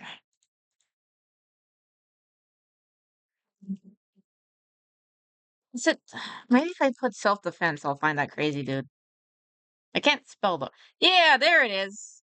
There it is. It's the first thing that pops up. This is the guy that I was talking about who tells you this to grab people's guns. His stealing is technically assault, but I still did go woo. I mean, is it assault? If it's the she just thought I was so much cooler than you. She was gonna kiss you, and then she kissed me. So I don't know. Honestly, with the whole personality, I feel like if he said kid stealing, he would mean to use them in tax evasion frauds. Yeah, just like they're my dependent now. Have you guys ever seen like I'm tempted to find that clip. There's in Fire Emblem Fate. It's like really early in the game, so I think the spoiler should be fine. But you get kidnapped, and like the evil king like goes down and grabs you and it's like, "You're my child now," and it's like, "You're my dependent now. I can put you on my taxes." I don't know. In first grade, a friend of mine described his strategy for kissing girls, and it was literally just sexual assault. Well, first grade. I don't know if that's enterprising or like we should be scared. I like this because I have seen this before, and I'll also subscribe to him. But yeah, kiss them before they know you're there, Baka. Yeah, yeah. Oof. After you give them the liquor, you sneak up on them. Oh well. This is what to do if they have a gun, I guess. When you try to do that technique. Detroit Urban Survival Training. Yeah, of course we're gonna talk about that. Yeah. What is up, you? Oh, let me know if the volume's too low or not, because I never know. The volume between everyone's videos kind of varies. Spoon, you need to work on your grammar before talking to me. Is it a joke? Because you're using the wrong your. Baka, you are a hypocrite. You're using the wrong your. Hopefully that friend started a kissing company in 3rd grade. Ah. Oh, Sexy YouTube mother lovers. First off, apologies, my voice still sounds like I'm doing an impression of John Dutton from Yellowstone. And if you get that reference, you should probably subscribe. You know, I feel like we just have similar interests and shit. That's fair. But aside from that, who am I talking about? Well, he's the biggest joke tactical instructor on the internet, Dust, or Detroit Urban Survival Training. If I push my finger against his barrel, I can still control that weapon against his will. The weapon comes out of the hand. If I put my hand here, it can literally come right out of the hand. He's an industry professional. Oh, God. Grammar? I don't know what that is. Oh, good Lord, Spoon. I'd say it was a joke, but the laws of thermodynamics forbid someone cool from explaining their jokes. Oh, I see. Who gives great advice to people who don't know any better about how to get killed. He's been blowing up on YouTube. Hell, even Cinnamon Toast Ken and PewDiePie, the guy who popularized meme reviews in the first place, did a video roasting this dude. It's because I inhibited it by pushing it to the rear. From there, what we do is push the barrel back towards the aggressor, and now you have the weapon. Just slice out of his hand. Was he dipped his hand in grease? He just turned around. Yeah, they just gave you the gun. I feel like someone that has an assault rifle kind of maybe knows what they're doing. At least I'd like to think that. Maybe. I don't know. Maybe. As it turns out, Pewd's incorrect. I'm just lazy. Blame Batman for reinforcing my laziness. Oy. Just watch the Darwin Awards. He's a tactical instructor who reminds... Oh yeah, if you guys have a dark sense of humor, totally watch his Darwin Awards if you haven't seen it yet. I really recommend it. Me and my dude, we die laughing to this because we're jaded. We're jaded and we have a dark sense of humor. It's like when we watch Donut Operator and we kind of root for the criminals to die because we're terrible people. Or at least I'm a terrible person. He's great. He's great.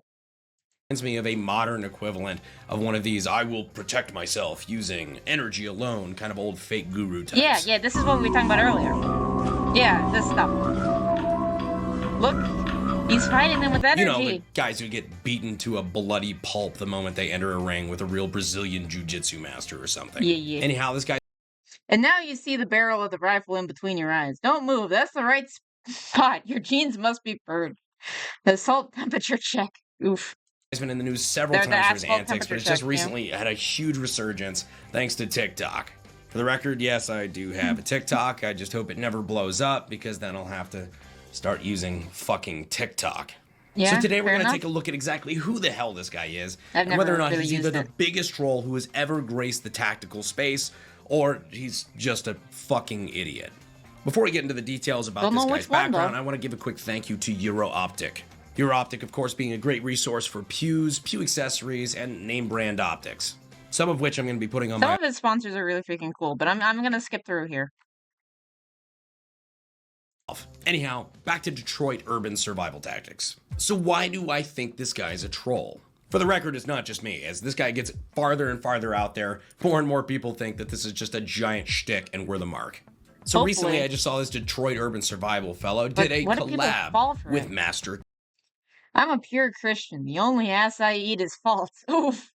Oof. Ken. Master Ken, of course, being the satirical, I mean, totally serious, Emeridote expert on YouTube. Master Ken here with another episode of Master Ken's Privates out in the city of Detroit. I've worked with Master Ken before in the past, and let me tell you, in person, he's still fucking hilarious. You're gonna shoot him. Shoot him in the groin. I would say he is a great satirical entertainer. However, I don't want to be on the wrong side of some serious expert Emeridote, i.e. getting my groin restomped. Boy. And as always, restomp that groin. So when I saw Detroit Urban Survival did a video with him, I thought, okay, you know, he's admitting this has all been satire. They're both in the same field, they're both in on the joke, and he's just been fucking with us the entire time. Unfortunately, not the case. He either went in on the joke this one time, or he's too fucking stupid to know he was being made fun of. Either way, the fact that Master Ken got to pull off that collab, fucking awesome. What are you going to be showing us today? Today we're going to be showing you urban survival tactics. Why does it look like an SCP Foundation? So who is Detroit Urban Survival Tactics, really? So the guy's actual name is Dale Brown, and apparently he's been teaching this shit to people since 1993, aka before I was born. At the time of recording, he's been able to get just over 250 million views peddling this mall ninja tactical bullshit. What he did forget to do before I made this video is delete his old YouTube channel from 15 years ago called Threat Management. Hat tip to the gentleman who sent this to me via email. Only 71 subscribers. Yeah, it's got like 70 subscribers, and I doubt anybody's. Oh boy. Master Ken's Privates out in the city of Detroit. He doesn't have a tight enough belt for his GI. Oh. Seen this shit. But. Or for his gi. For his gi. I can't read. Yeah. It's fucking hilarious. Oh my god.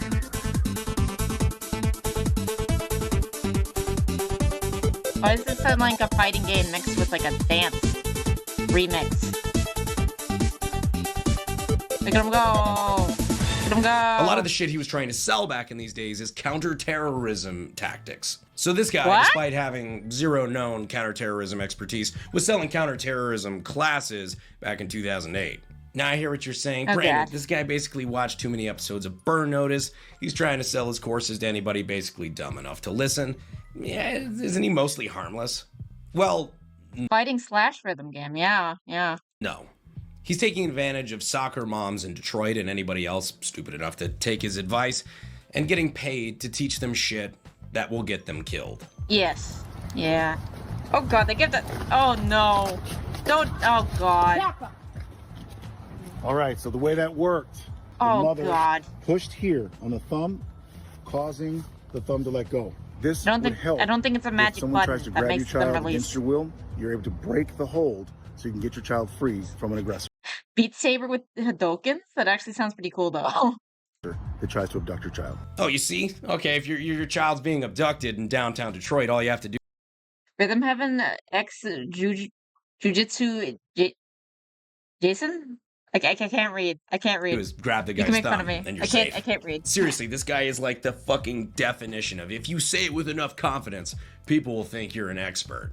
And that goes for most of this guy's stuff. The vast majority of his survival tricks are basically a how-to on getting shot in the face. Don't move. Yeah. Okay. Now he grabbed that bitch. Yeah. So it's all work. What happens if I don't say don't move? Okay, don't say anything. All right, ready? Damn. It's actually so bad that people have gone viral on TikTok. That reminds me of the gouge out their eyes guy from that one safety video on Red Letter Media, where they were talking about the gouge out their eyes guy. Also, if you haven't seen Red Letter Media for some reason, I mean, you've seen me, you got to see their surviving itch weapons segment. That is hilarious. Again, for talking about how if you listen to his gun disarming techniques, you'll get fucking killed. Number one, we move in. Rule number one. Oh my god. Move in. All right. Yeah. The hell? I'm sorry, son. You got your shit popped. I got my shit popped with what? The gun splattered your shit. Give me everything you got. Gosh. Oh yes, the most important step. You take them out for a beer after taking their weapon. Cover the eyes of the shoddy user? Yeah, that's totally gonna help you. Totally gonna help you. No, no, no, no, no, no, no! What?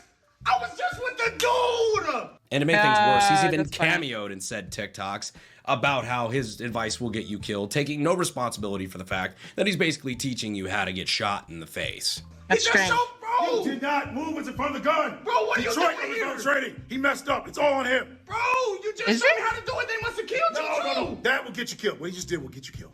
Now, I think you guys could probably sense a pattern here. That this guy is either totally fucking delusional or he's an elite troll trying to convince us that he's a qualified tactical instructor. But if he's an elite troll, he's also a scammer. He actually sells classes to real people for real money to learn his elite skills. Don't move. You move, Dude. Detroit Roosevelt training. In fact, recently one of his actual students in one of these classes went relatively viral for showing how ridiculous his gun disarming tactics are in a real world environment. At least in a real world environment with a gunman who isn't being paid by you for an internet video letting you take their gun. Let's see.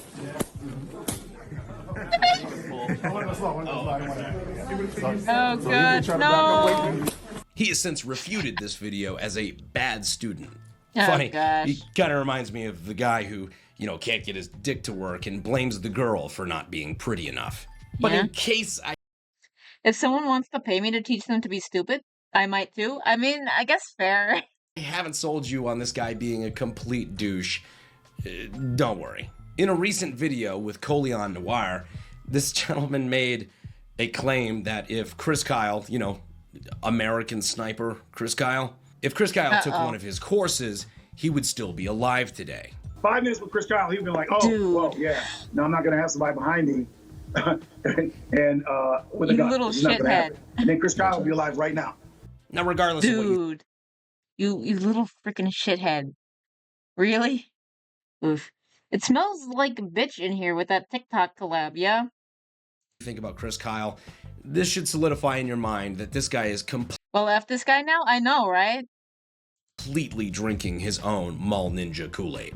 Hell, I kind of want to take one of these guys' training classes just to be able to show you guys what this tactical expert is actually teaching. Yeah. Now, something that Donut Operator told me earlier today at brunch, because yes, we're grown men and we do that. What he told me was about Tom DeBlass's challenge to Dust. He offered him $50,000 cash to go up against one of Tom's female purple belts.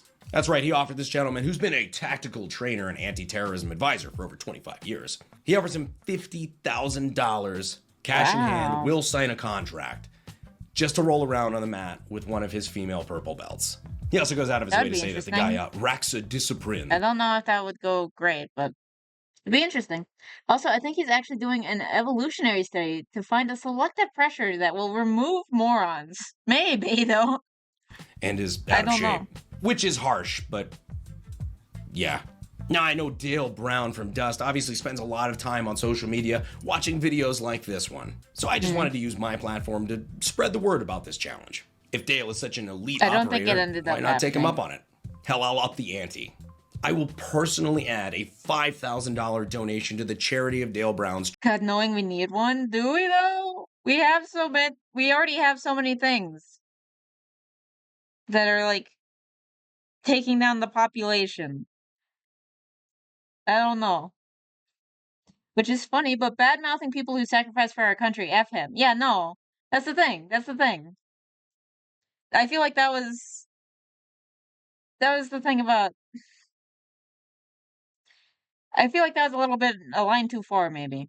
I mean, you're already taking money from, like, scared moms in Detroit, but also, like, shitting on veterans is douche move. Choice if he says yes. This is not necessarily because I am a good person. I have never claimed that. I just kind of want to see this guy get his ass kicked by a girl. Speaking of charities, though, if you'd like to help out some of the people... I was all in on trolling idiots, by the way. Yeah, I figured. At this point, I don't think the Hunger Games IRL would cause that much of a stir. Maybe. I don't know. It's the front that were way, affected by the crazy tornadoes that happened down in Kentucky recently. My buddy Kentucky Ballistics is selling these Kentucky Tough t-shirts. He's donating the proceeds of these t-shirts to a charity that helps the people who were affected by the terrible shit that went down there. I'm of course going to leave a link down in the description and in the pinned comment if you want to grab one of these shirts and help out. Yeah. But on Detroit Urban Survival, do you think this guy is one of the best trolls that the internet and gun community has ever seen, or just a fucking lunatic? He is going to shoot if I move. Yeah, you probably would have gotten shot. Let me know what you think down in the comments, because I am honestly still not 100% sure. I really can't tell if he's just like Detroit-based deadpan Master Ken or VOTA Part 2. Let me know what you guys think down in the comments, and let me know if you guys would like to see me take one of his classes. If he wants to be within 200 feet of me after this video, I'd be down to do it. Anyhow, I appreciate you guys watching to the end of the video, even though I want a PDF file Hunger Games and the victory is entry to the next one. Yeah, no, I'd be all for that. That could be fine. Fine, technic. Yeah, if they got proven to be that, then yeah, I'd be fine with that. IRL Hunger Games would probably just result in a bunch of deviant art stuff. Are you saying what I think you're saying with like non-consensual scooterly pooping or something else? I'm not exactly sure what you're saying there, Boxing. His tactics are like the hand-to-hand combat in the original Star Trek. They work great as long as the other guy just stands there and doesn't move. Yes, yes. This guy's a genius. Teaching these men tactics they won't survive assures him that they won't come back to tell on him. Yes, that's very true. That's very true. Detroit urban survival tip. Leave Detroit. Probably the best tip you can get. But, yeah. Where is the...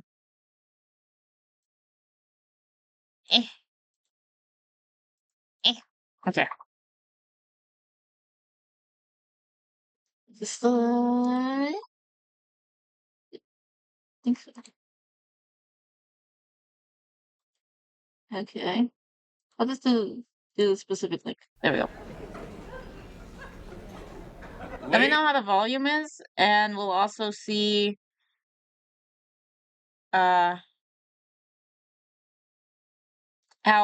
long, if we're gonna go through all the video, or we'll see. No, I'm talking about limb detachment. Oh, which I've recently been exposed to as divine punishment for my sins. What were you looking up? What were you looking up, Baka? Ladies and gentlemen, John Panette! Something about my model is driving me a little bit cuckoo. Yeah. Can I actually... I feel like my eyes keep on closing when they're not supposed to. I think that's better. Maybe.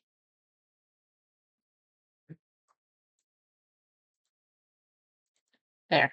Maybe. Yeah, it's fine. It's just bothering me, I'm assuming. Hopefully. But yeah. Okay. Also, let me know the volume on this one, too.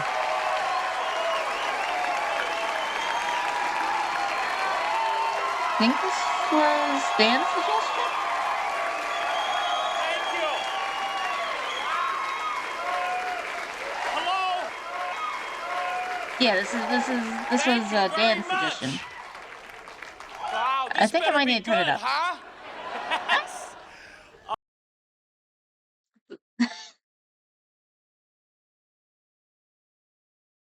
Really? That's what got it banned? Automod, you're bizarre. You're freaking bizarre, Automod. It's because you said the word hole. Are you freaking kidding me? It's not even used that way. Oh my gosh. This doesn't the limb detachment thing doesn't get flagged, but this does. That's bizarre. That's freaking bizarre. I was just looking for Chun-Li legs, and that was all I found. You're okay, Boxing? I was looking through psychology articles on Google Scholar and just saw an article about fetishes, and that brought me down a rabbit hole. That actually sounds interesting, though. That actually sounds interesting. It's a pleasure to be here. I went to the gym today. Did you? Listen first. First, listen. Since February, I've been going to the gym 5 or 6 days a week. I don't like it. I go because I want to be healthier. I have such a long road ahead of me. I lost 100 pounds, and people say to me, wow. Wow. We can really see it in your face.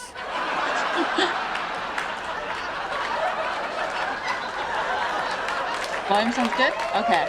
How big was my head before I started this journey? Apparently, I was the Kool-Aid man. Nobody ever said anything to me. Oh, yeah, Kool-Aid's here. Oh, yeah. That freaking... That's John. I love His the Kool-Aid head's meme. the size of a manhole cover. We don't talk about it, though. Oh, yeah. And it's not like I'm getting back in shape. Oh, getting back in shape. No, I never was in shape. Yeah. So in February, I hired a trainer. Okay. I've had many since then. Some quit, some turned to drugs and alcohol. Oh, boy. Apparently, there are also ones for hand-holding emaciated people and snakes. Like snakes? Or are you saying something else? But hand-holding? Really? I know that there's like something for everything, but I know that there's like memes about people calling hand-holding degenerate, but there are people who actually do that? Who see it, who actually do that? Oh, snake bites. Yeah. Why is it, I feel like there's someone on this earth who's attracted to literally anything. Like there's this one dude who was like obsessed with Nylar balloons, and that was his thing. That was weird. Let's click on this. This is driving me crazy. Okay. One trainer quit the business and opened up a candy store. Oh. Seriously. He makes the best maple walnut fudge I've ever tasted. Oh, no. So I'm not just big, I'm a carrier. People get big around me. Boy. But that's true, though. That happens. Have you seen Amberlynn Reed's girlfriend? You know, you're tired now, you're a little sore from working out, but once you start, you get addicted. I don't think so. I think I can quit this gym stuff anytime I want. I got a lot of willpower. Right. See that guy with the muscles over there? That's not gonna be me. Yeah, that's correct. They're never gonna... Good. Kinda also just a general category for being poisoned by reptiles. Again, there's someone who has something for literally anything because people are weird. I got caught into D art, looking for tiefling art for a tabletop game. That's a weird place I don't want to go back to. That's fair. Maybe stick to Pinterest. That's what our the main DM of like my friend group, and he was like one of the only ones who didn't drop me whenever I was talked about how Black Lives Matter is not the best run organization. But he was still my friend afterwards. But he was obsessed with Pinterest, and he'd like show us all of his art, all of his findings that he'd use for his campaign. Flashbacks to the Tumblr purge. Oh, yeah, where they all like migrated to find a new place to get their rocks off to. I'm assuming. Guy with the muscles over there? That's not gonna be me. They're never gonna find me in the exercise wing of Betty Ford. I can't stop! I wanna stop, but I can't stop. What? One trainer told me to loosen me up. He wanted me to like walk across the gym. He said, do this. This is called the soldier's walk. He made me do this across a gym full of people. Yeah. This is a soldier's walk. This is not, you're making this up. No, what is there, a gay Nazi brigade out there we don't know about? This is the springtime for Hitler number from the producers. This is not a military At least they're not thing. making you do the donkey kick. That's when I always felt ridiculous, is when they made me do the donkey kick. I said, oh, nay. I don't do ups. I told him that when I signed up. I don't do ups. I do down. Any type of up? Wait. Most of them went to DeviantArt and Reddit, but some went to 4chan for whatever reason, even after the beef. They went to 4chan? What the hell? That's hilarious. Even after the Civil War. Well, not Civil War, because they weren't like. Well, I guess an internet war. I don't know, flame war. Then he says to me, "Give me a sit-up." I said, "Oh, nay. I don't do ups."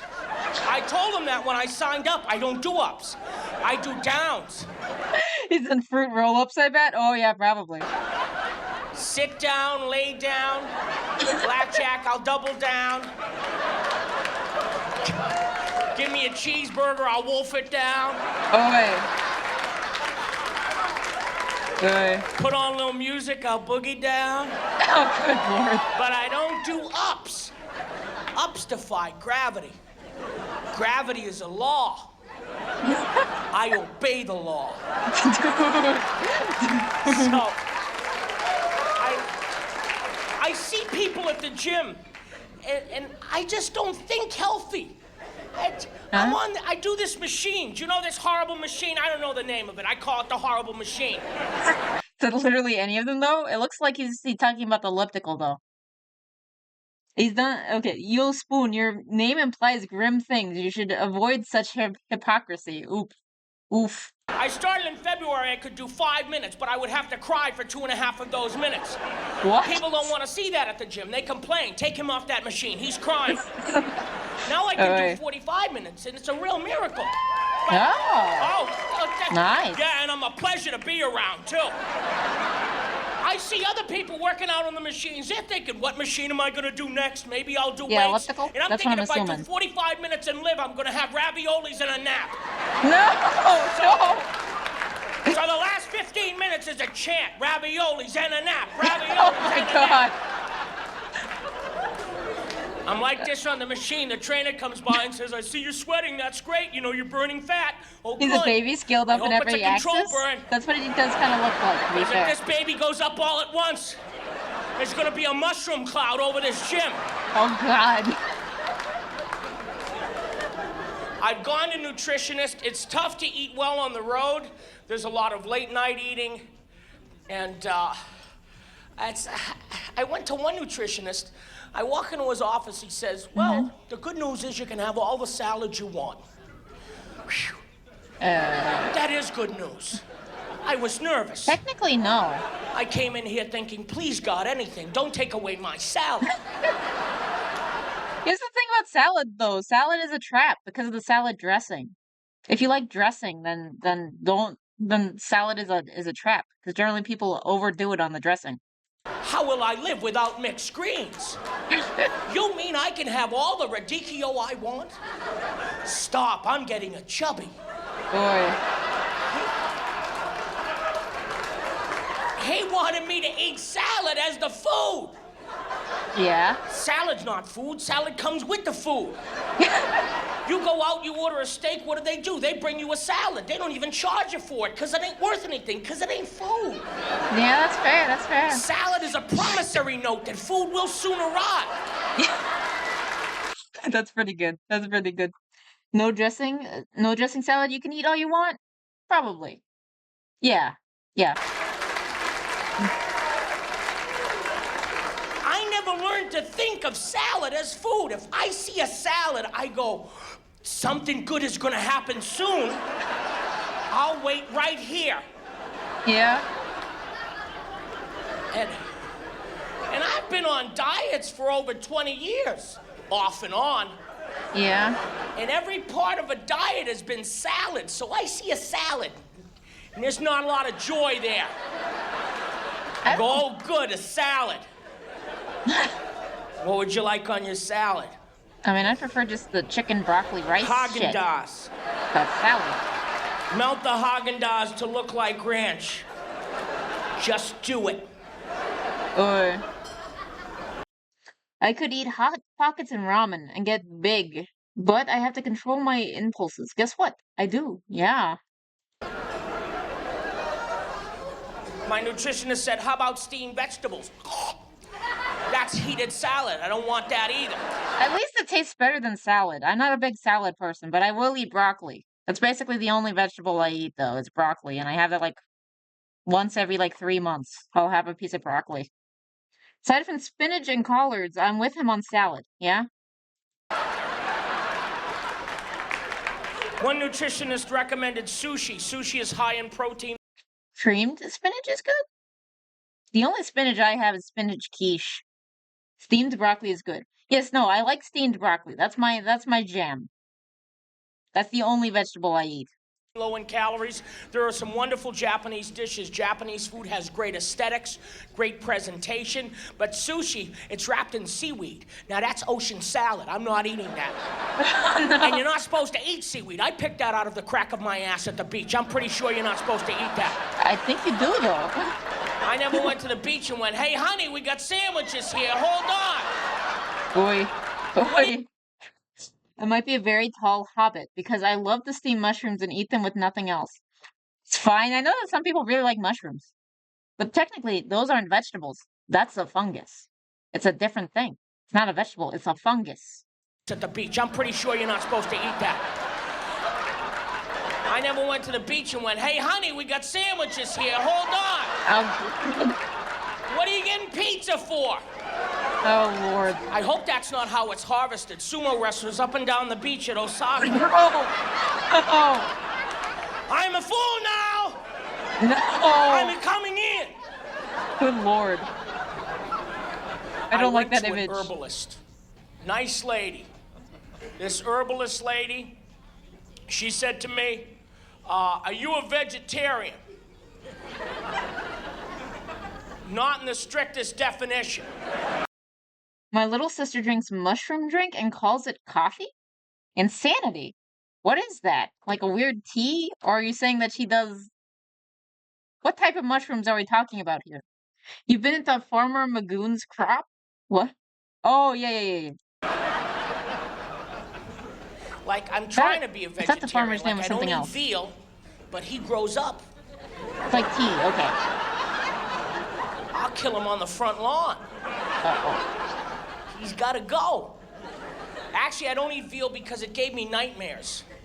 Yeah? I dreamt the mother Tortured cow baby came cow? into the restaurant while I was eating veal Hippie parmesan. tea? She'd walk in, have you seen Timmy? Uh-oh.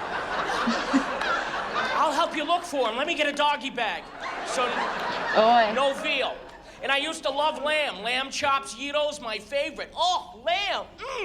My friend owns a farm. I go up to the farm. He has livestock. He gives me a baby lamb to hold. It falls asleep in my arms. I love lamb. He says to me, it fell asleep. It trusts you. It has very poor judgment. Oh, no. Then I bit it right in the ass. Oh, my God. No, I'm holding this lamb knowing I'm never going to have lamb again. Twice, I guess. And he said, would you like to see the cows now? Hell no. I'll see them at McDonald's. Yeah. Can't buddy up to everybody at once. I've held a baby lamb. I'd still eat it? Ooh. I mean, I've seen baby cows, and they're very cute. I won't have tortured baby cow because I have some principle. But I just try not to think about it when I have my hamburger, okay? Meat's some of the only, like, nutritious things I eat. Don't take this away from me. I'll literally die. I just live on carbs and meat. I don't think that stopping the meat would help me. This herbalist told me, she said, for the first month, I want you to juice. You've raised the chicken you've eaten? Oof. To juice. I don't know what that means. Juice is not a verb. What do you want me to do? She wanted me to just have juice. Oh, she sold me a juice juicer. I thought it was a wood chipper. Oh, juicing the vegetables. Okay.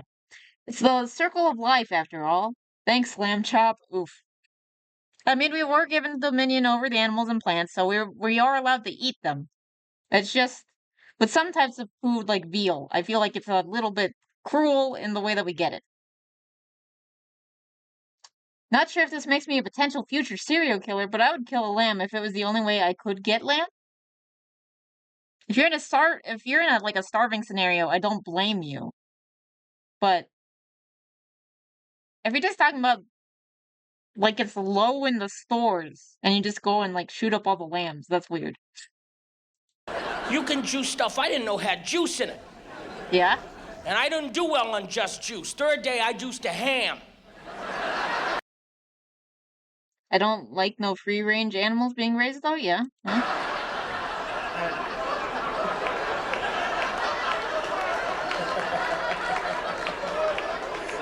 She called me up. How you doing? I'm juicing. Let me get this Krispy Kreme in here. We'll be good to go. Oh, no. Oh, no. You didn't understand the assignment. And then she said to me, I bet you have a blocked colon. Now, horrible visuals came to mind. I'm thinking, how are we going to unblock this bad boy? Here, attach this to your garden hose. But your pig running around happy? I'll grill him up on Thanksgiving. Oof. No, not starving. I just get hungry and be presented with a baby lamb and various medieval weapons and get to work. Oh my god. Oh no. I have neighbors. I'll get a letter from the homeowners association. Oh Lord. Please do not clean your colon on front lawn. Signed, all of us. Oh Lord. She said it's very easy to cleanse your colon. She said you're juicing, right? Yeah. Yeah. Take these herbs, put them in your juice 3 times a day. After a month, your colon will be clean. I don't know what was in the herbs, but I called her an hour and a half later from the bathroom. Hey, crazy lady! I'm saying. Again, not insane, really? I've done that to chickens as baby chicks. What? Did you raise them? If not, don't want to know that visual, please. Field dress that lamb? No pew-pews? I don't want to waste ammo? Oof. Oof. And then you have to, like, dig it out of the animal. We'll cut the heads up? What are you talking about? Sending back the rest of the herbs. Mission accomplished. My colon is clean. I swallowed a quarter when I was 7. $50 came out. Most humane, I'm assuming? Yeah, humane. I mean, yeah. If you're talking about, like, a full-grown chicken, I'm more okay with that than, like, a chick. Because I don't understand. Ammo can waste too much meat, potentially? Yeah. Slash and drain? An hour and a half later from the bathroom. Hey, crazy lady! I'm sending back the rest of the herbs. Mission accomplished. Because he was like, my colon is clean. Oh, no. I swallowed a quarter when I was 7. $50 came out. Good Lord.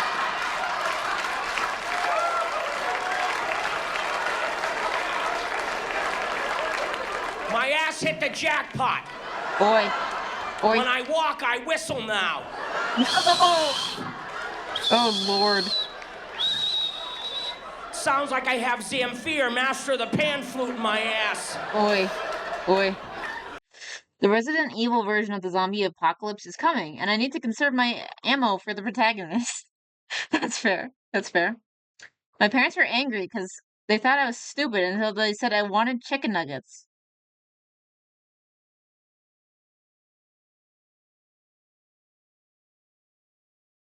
I think I know what you're saying, and I don't like where the story is going. Oh, no. I tried the low-carb thing. Now, people have gone low-carb hysterical. I understand I eat way too many carbs. Pasta, bread, a big problem for me. And I really have to cut back. But people think in LA, they're all skinny. You know, you eat a piece of bread. What? If this stuff were that bad for you, I would have been dead 10 years ago. Trust me. Relax. And I tried the low-carb. I wonder when this was, because this is still relevant. When was do they have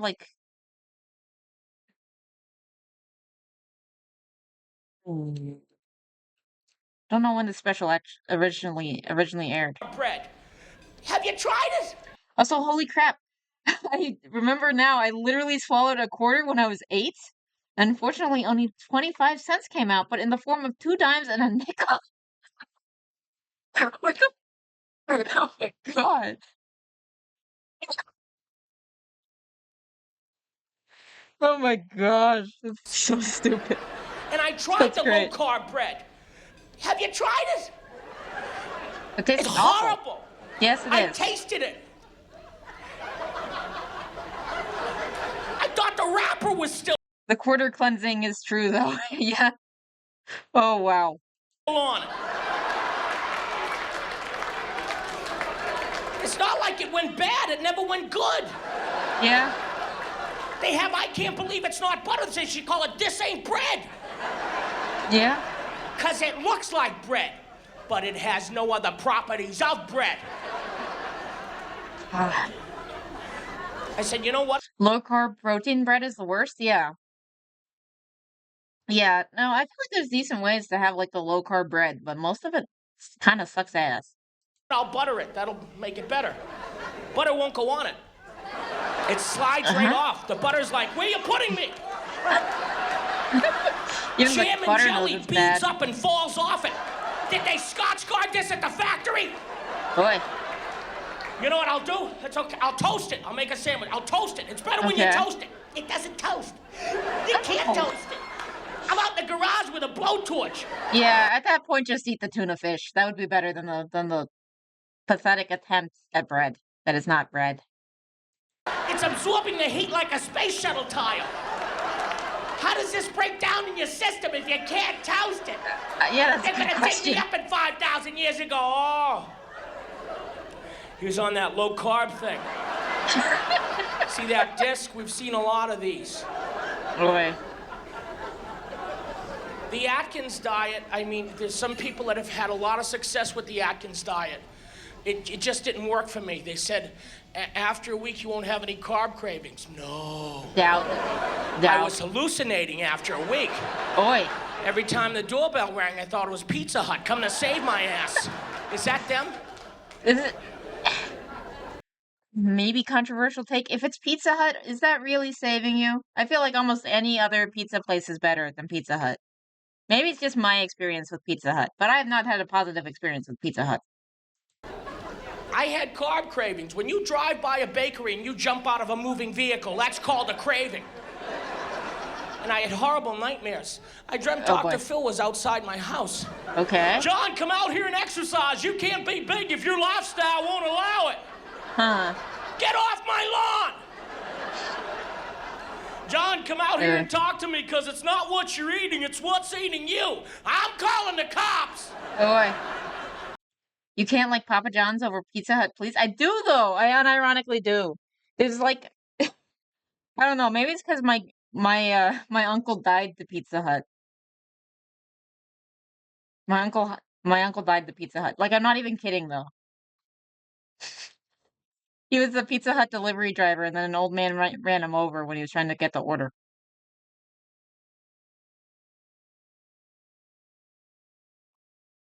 I wasn't very close with that uncle, but still. It's like, it's not even like a joke story, it's real. But yeah, but no, I do like Papa John's, because they have, like, the bread thing. Was the cheese bread thing? I like the cheese bread thing. Rip Uncle Vera? Yeah. I think it was in a convertible, so the order flew away, and then the old man ran him over. I think he was wearing all black, though. That uncle really liked wearing black. He really liked Kiss, and he really liked wrestling. I've never been, like, adventurous either. Although people have always asked me to go on adventures, rides, pursuits, amusements, journeys, to see what will happen to me. Papa John's bread is so bad you need a tub of butter for it? No, you don't. It's already buttered to shit. It's so greasy. It's good. My cat likes Papa John's. I give her a little bit of Papa John's. She likes that shit. She won't eat just any cheese, but she likes the Papa John's cheese. I've never been, like, adventurous either. Although people have always asked me to go on adventures, rides, pursuits, amusements, journeys, to see what will happen to me. That's their fun. What D&D race would he be? What D&D race would he be for his adventure? I'm curious. My whole life, people... Based on, like, all the food stuff, I'd say he'd be a hobbit, but he's probably too tall to be a hobbit, or maybe he's just a very tall hobbit. Mage? Yeah? Really? Really? Automod? Okay. They give you a tub of butter. Cats also lick their own butts? Not that much. She doesn't like it that much. She probably needs to lick it more. It kind of smells. But yeah. Said to me, John, you have to come along. But I think he'd be a bard. He could do vicious mockery. I think he's a halfling bard. It's just, I guess here he's too tall, but he just be a halfling normally. I could see it. It's going to be a lot of fun. I have trouble saying no. I say nay, it's easier for me. Wait. Every year I get a call, John, we're going skiing. That sounds awful. People want to see me ski. John's funny. He's funny to hang around with. Let's put skis on him. And he'll be funnier. Yeah. Boy. I went skiing a few years ago. I wasn't going to ski. I just want to see the mountains, the change of seasons. I've never been skiing, but I've been to like ski lodges, walking around in them, never like staying in them, but like walking around them in off season. They seem very nice. It's just I never want to ski because I'm clumsy and I'll break every bone in my body. I wasn't gonna ski. They gave me tequila. Oh no. I don't drink tequila anymore. Do you? Because it makes me ski. Oh boy, I'm excited. Let's see how horribly this goes. Apparently after the 5th shot, I demand my skis. Where's my skis? Oh God. I could barely stand. They put skis on me. That seems like a safety issue. They rented me skis. They bought me a ski suit. It was white. It didn't flatter me. Yeah? You're gonna be I look snowman. like an avalanche from the top of the mountain. Why are they evacuating that village over there? And he'd be a full-sized half-elf bard. Maybe. Maybe. I could see that too. Now, it was my... What? Why specifically the half-elf though? What's your justification for that bit? First time skiing. So you'd think my first time take me to the little slope, wee. Plus, I'm too drunk to stand. People have horrible friends that put them in these situations. I hope the story is made up, but it's also very funny. Big head. Okay, that's fair. That's fair. Wait, halflings have huge heads though. Have you actually no dwarves do? And gnomes. I swear there's never like a flattering picture of a gnome in like the official D&D art. They always look awful. Let's not take them to the little slope. They took me up to Mount Son of a Bitch. And they threw me off like that a diamond? Or a black diamond or whatever? I didn't ski anything. I fell down a mountain. I don't even know where the skis went. I had to pay for the skis because I never found them. Goblin? But that's Pathfinder? No, you can play a goblin. You can play a goblin in regular D&D now. They also eat a ton. Oh, okay. I did not know that. I thought that halflings did, not half-elves. I went to the ski rental place. They said, where are the skis? Are you sure you don't mean halfling and not half-elf? I'm confusion now. Up there. I fell down a mountain. I got to the bottom of the mountain, a lifeless wreck covered in snow. A little kid walks up to me crying. Oh boy. Frosty's dead. I knew that was gonna come up. Now other children are gathered round and they're horrified. Don't be dead, Frosty, they're saying. Oh, good I Lord. had to get up. When were you drinking this tequila and why are the kids out? What is happening? If I get up, these kids will believe in Santa till they're 27. Oh, Lord. There must have been some magic. Yay, Frosty! I only know Pathfinder, sorry, and elves are thin with big heads. Oh, really? Huh. I always thought their art still being like the traditional art. I did play Pathfinder like once, and it's probably better to play Pathfinder with how much bullshit Wizards of the Coast keeps on doing. I'd say that I'd rather do Pathfinder than D&D nowadays. So you get the chubs for human, and you get a big head. Oi. Hey, open the ambulance door. Frosty's gonna need Percocets and a Pez dispenser. Good Lord. For when they placed it on his head, happy birthday. Water skiing I thought would be okay. Because it's water, it's soft. No? Nay. Not at 40 miles an hour, it's like cement. Yeah. And I can stand up on the skis. But then the boat pulled me. That's when things started to go wrong. Oh, no. It was like snorkeling underwater really fast. Oh, God. I heard a barracuda go, what the hell was that? Oh, Lord. And I water ski mostly with my face. And I would bob my head out of the water periodically, you know, to scream for help. All right. It wasn't an audible scream. It came out like, killer whales are following. Oh, no. They're curious and a little concerned.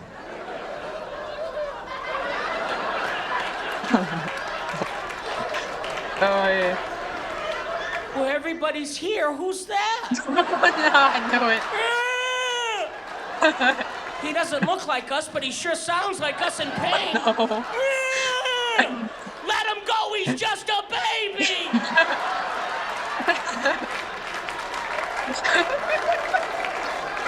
Holy shit. Oh, holy shit. My friends thought I was being funny. John, you were so funny. When you were bobbing your head out of the water, I was laughing. I couldn't breathe. I couldn't breathe either. You should have stopped the boat. I was gonna say. Parasailing, nay. They para-dragged my ass all over the Pacific. The next time we go parasailing, turn around. Oh, gosh. If I'm not up in the air waving, stop the boat. I was picked up by a fishing trawler. They were packing me in ice when they found me. Do it. John, we're going bungee jumping. Please tell me you said no. Thank God. Don't say yes John, to that. you're afraid the bungee's gonna snap. No, I know the bungee's gonna snap. Oh, the bungee can't snap. It's a space-age polymer. Good, I'll take the whole bridge with me. Everybody will die. Oh, God. Everybody on the bridge at once. Nay! Oof. My favorite little journey was whitewater rafting. Have you been? What? Are you involved? If you haven't been, just take an ice-cold shower for a day and hit yourself with a bag of rocks. Call it whitewater rocking. It's the same thing. We went to the... I suck with motion, so I can't, handle, any roller coaster. My favorite, Disney ride is It's a Small World. And I will listen to that song on loop all day, and I'll still love it, because I'm weird. It was really funny. Going over, my old, baby videos, it turns out that song has been with me since I was, weeks old. That was, the sound of my little thing that was above my crib. It was the freaking, It's a Small World song. That's why it's, ingrained into me to love it. I just love that song. It makes me happy. But, which is weird I like that ride, considering how horrified I am of dolls. I'm scared of a lot of things. But regardless, the reason I'm bringing this up is because I can't even handle, that's crazy, but makes sense, yeah. But, I can't even handle, the fake white river rafting type stuff. There was, a raft ride thing with, the inflatable circle at Disney. I hated that shit. I wanted to get off as soon as I got on. That was a bad decision. That was a really bad decision. Grand Canyon whitewater rafting thing. We took mules down the canyon. My mule said nay. Oh, no. Everybody got way ahead of me, and I'm screaming, hold on, mine's not breathing. Don't you die on me, you son of a bitch. No. Clear. Just see me on the front of PETA magazine. Oh, no. Oh. Now I'm carrying the mule like Shrek. Oh, God. Okay, so this was at least in, the 2000s. That's not very nice. Oof. It's just a donkey. To be fair, you kind of look like Shrek, though. Just a little bit. And that's not an insult. That's just an observation. They take me to a raging river, and they tell me to get in a boat. But there's no... I don't do water, but I like parasailing and stuff. and roller coasters without water. Yeah? I understand plenty of people can actually handle motion and not freak out immediately. Like, I also got on a boat, whenever for the family vacation with, like, the whole family, not just, like, me and my parents, because generally it's just me and my parents. But the whole family went down to the coast. And we were like, we're gonna go and see the dolphins. And I was like, okay, I like to see some dolphins. As soon as I step on that boat, I knew it was a mistake. And then we went further out.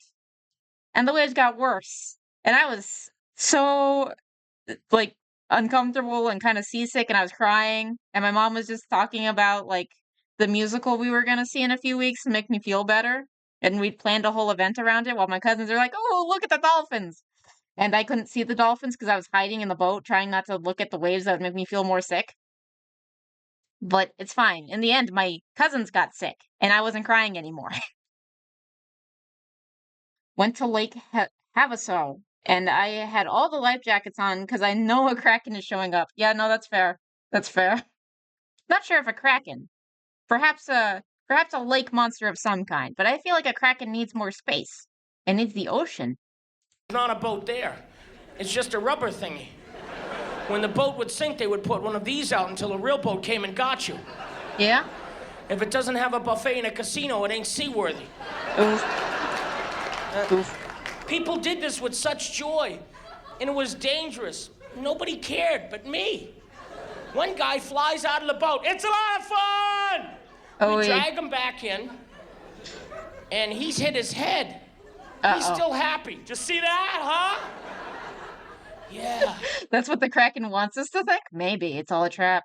You got a little blood here. Hey, Lord, how you doing today? I hope you're having a good day. Oh, yeah. Jeez, that was fun, though, huh? Yeah. Don't let me fall asleep, all right? Oh, good Lord. I'm gonna have a zone bar. I'm fine. Jeez, that was fun. It's good to have fun. You went kayaking towards the Apostle Islands? It was fun. I like kayaking. If it's a lake and it's calm, kayaking's fun. Me and my dad would do that for a lot of weekends whenever I'd actually go outside. Got to see a bear. What type of bear? Are we talking like black bear, so at least I'll be a little bit less concerned, or was it like a grizzly bear? I was about to take a nap until I saw I was missing stream. Yeah? Well, we're going over, Dan recommended this comedy special, and then we're gonna do some more pew-pews. So, well, we'll see. We'll see where the night takes us. Thanks for stopping by. I'm at the front of the boat going, can we bang against the rocks one more time? I still have cartilage left in my right knee. Oh, God. And are we gonna swing back around because I left one of my balls on the rock over there? Kayaking where I can see the shores, okay? Yeah. You know what? I think one of my best experiences kayaking, I want to say we were able to do it for like 4th of July, and we're like out on kayaking while the fireworks were going off. And that was really cool. You know, seeing like the reflection in the water. Also, I'm afraid of fireworks because I have like auditory issues. Like my ears are very sensitive. So whenever like we're gonna have the DJ for the wedding, I'm totally putting earplugs in because my ears are sensitive. Okay, I have sensitive ears.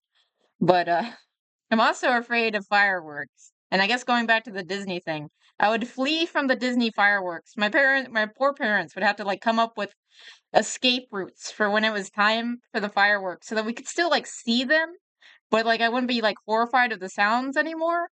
So we'd go to like the other side of the park, and then I'd play one time we landed up perfectly so that we were riding Autotopia, which is where kids pretend they can drive cars while their poor parents get motion sick because they keep on like bumping along the track. But that was very fun. I liked that bit. I guess it's just my Disney story day. I could also tell you about how my cousins thought I can't get too close to fireworks too. I get sensory overload. Yeah. My dude's dog got like traumatized by it. His dog already has like really bad anxiety because he's like a herding dog. So they're always neurotic because that's like it helps them do their jobs to be very neurotic. And yeah, he got traumatized when he was a puppy by the fireworks that they did on their property. Poor little guy. I'm not sure anymore, because they told us it was a black bear, but the camp counselor seemed super concerned, so probably a brown. Well, technically, black bears can still do quite a bit of damage. It's just, they're, like, easier to deal with, compared to a brown. But yeah. I guess I could continue with the Disney stories, and I could tell you about how my cousins complained that they were dying, because they were wimps, and didn't understand how the Rat Pack crew rolls, and they were wimpy, and weak, and couldn't withstand it. Oh, an eagle has it. Forget about it. They see a ball, they swoop right in. My family likes to take me on little adventures. They took me to Hershey. Okay, let me see what we got. Oh, the redemption. Okay. What's the premise? I haven't looked at that yet. Park. It's an amusement park. There's nay rides at the amusement park. There was a loop coaster. Nay. I'll pull it up. I don't loop. I've done the math. I half loop and gravity says nay. Oof. There's a safety bar. Nay. You have a video somewhere? The counselor's just telling me to move. Oof. But yeah. I'm gonna save my wimpy cousin story until a little bit later, maybe. There's a safety bar, cause it ain't. It's basically some random funny stuff in Red Dead Redemption 2. Then yeah, I'll definitely play that next. Safe. It's really a hold on to this or you're gonna die bar. And Hershey. Dude, what is your survival instincts? Cats? You lost another life there. There's no way. That's not the only way you got away. Is that you used another one of your cat lives. That you were getting closer to the bear with the video recorder. Have you guys... I don't think I've told you guys my mom's snake story, have I? Because me and my mom, it was in high school. They had just, like, developed a part near our a new part of our neighborhood. So, like, animals were disturbed. Because, like, they were messing with the ground and shit. So we were walking along, just chilling. And then there's a rattling sound.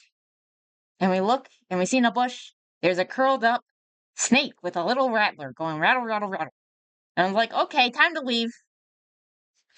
Your survival instincts are 100% perfectly fine. Are you sure about that? So we see the curled up snake and it's rattling at us. And it's like, okay, time to go. And my mom's like, take a picture. It's like, no, we gotta go. And she's like, you're the only one who has a camera. Take the picture. And it's like, I want to live. I do not want to take a picture of the rattlesnake when it can easily leap at us and poison us. And she's like, we gotta get a picture. So I got the shittiest picture I possibly could just to appease her, to get us to freaking leave so I wouldn't get bit by a rattlesnake. And she wouldn't get bit by a rattlesnake. And I tell the story to other people, and they're like, yeah, no, it totally could have bit you from that distance. I was like, Mom, you're usually the reasonable one out of the three of us. Between me, my mom, and my dad, she's the one who has common sense. So how the hell did this happen? I used to find scorpions with blue UV lights. No survival skills either. Oof. I'm also... You know what? This is just my story day. I'm just gonna tell you a bunch of life stories. Because I want to talk about my wimpy cousins, because I find it funny. Okay, because it's related. It's about my parents. So me and my parents would travel, like, a lot. Like, a lot. And my parents are very fit people. They're like the fittest people in both of their families. I don't know what happened to me. I got their metabolism, but I'm, like, really, really lazy. So I'm not quite as adventurous as them. But, from a young age, whenever we'd go to Disney, I knew that you shut up and you walk. And you just keep going. And, sometimes sit down, but not too long. Have these cousins sent their wedding gifts yet? I don't think so, actually. It's fine. I don't think they know about it. If they do, they're probably not watching. It's probably fine. But, so, I think it was for my birthday that, I think I guess a little bit more context. I think I've told you before that we just eat peanut butter and jellies whenever we go to Disney because we're cheap and we're efficient. And we wouldn't want to waste time at the parks where we're spending a bunch of money to be here. So, of course, we're not going to spend more money on their overpriced food. We're going to stuff the peanut butter and jellies to the bottom of the bag, and they're going to taste better that way for some reason. And we're going to live off of that and Cliff Bars, and we're going to be fine. And it was great. Really fun. Good times. My feet hurt, though. But my cousins, on the other hand, were not used to this lifestyle. But for my birthday that year, are we risking a Crustables maker making fun of them? I'm not making fun of them. Kind of. We're built different, is all it is. I guess. I don't know how to describe it. But,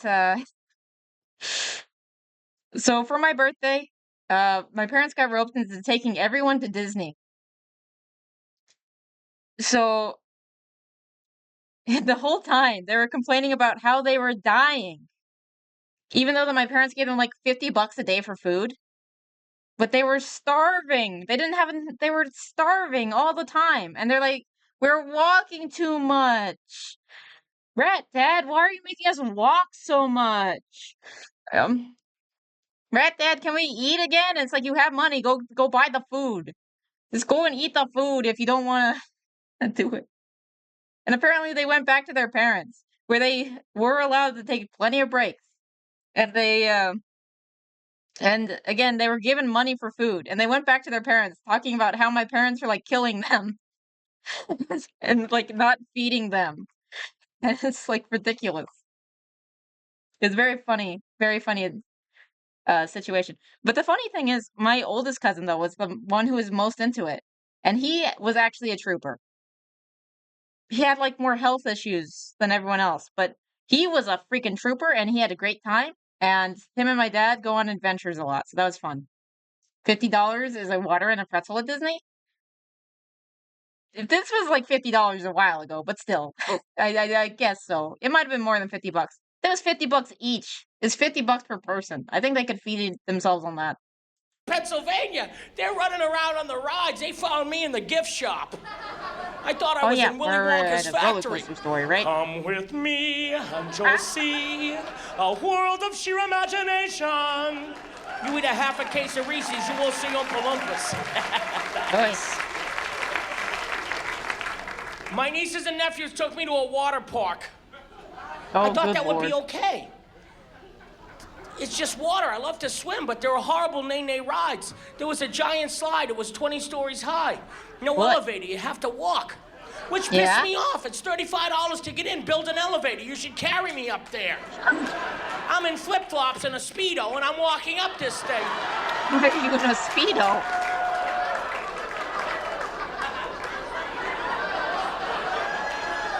Let's not visualize that. Let's just move on. Yeah. I was gonna. There you go. I do have the visual in my mind now. It's very unfortunate. Yeah. If you get lucky tonight, think of me. Oof. Oof. Honey, hold on. I need another Viagra.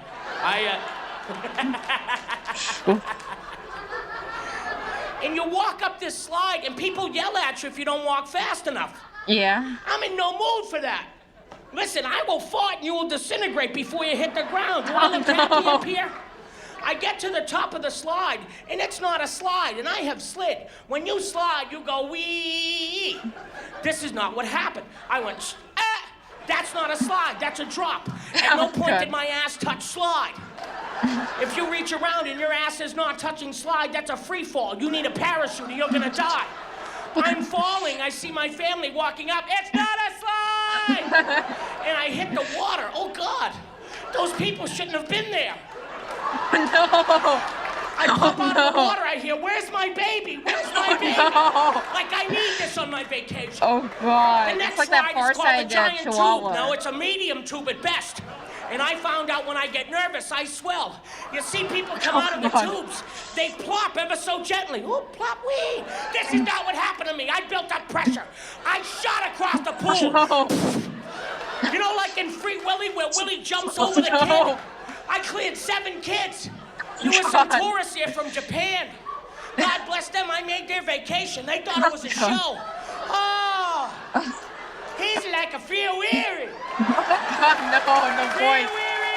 No boys.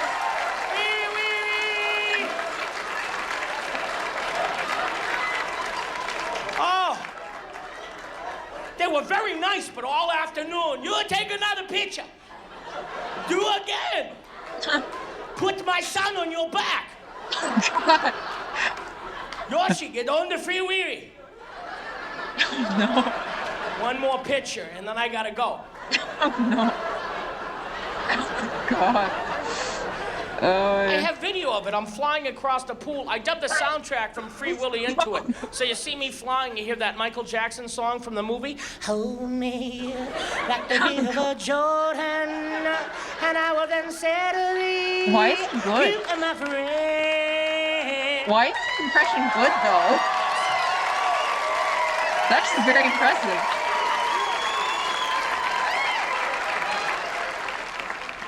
The last ride at the water park was a medium slide, my butt touch slide. That was good. Good. But the pool was too short. I didn't even go in the pool. No. I hydroplaned across it. Oh, no. I went through the fence out into the parking lot. Good Lord. And I mean way out there, H-I-J. Oh, God. Please, God, let me stop. I crawl back up to the gate. They want me to pay to get in again. I said, listen, I'm in a Speedo. You see a wallet anywhere? Oh, no. He said, I don't even see the Speedo. Oh, no. Oh, no. He said, nay, nay, and then he quit. Oh, in Lord. January, I worked in London. It was my first time working there, and the people were wonderful. I had a good time. I got to be a tourist for a few days. Okay. And I'm a big history buff, so London, so rich in history. The castles, the museums. There's a lot of walking if you're a tourist in London. Yeah. Didn't have to go to the gym, because you walk. Yeah, you do walk a lot. And you know what? The English, oh no, you can just walk there. It's about 100 miles. I don't know. I went to the British Museum. I was there for 9 hours. Oh, what an amazing cultural experience. No, I got lost. I can't get out. It's too big. And they give you these directions. How do you get out of here? I've been here for hours. Well, just get down to the ancient Greek exhibit and take a left at Lord Elgin's tablets. If you pass the Rosetta Stone, you've gone too far. Well, how do you get out of here? People from England were lost. They were coming up to me. Excuse me, sir, have you seen the exit? Some of the little ones are starting to give up hope. Oh, God. We went to Windsor Castle. The bus drops you off at the front lawn. You know how big the lawn of a castle is? A lot. The purpose of the lawn is so that in days of yore, when armies would invade, they would give up before they got across the lawn. Yeah, they invaded from France for hundreds of years. They never got across that lawn. They'd get halfway and go, oh. This is bullshit. Boy.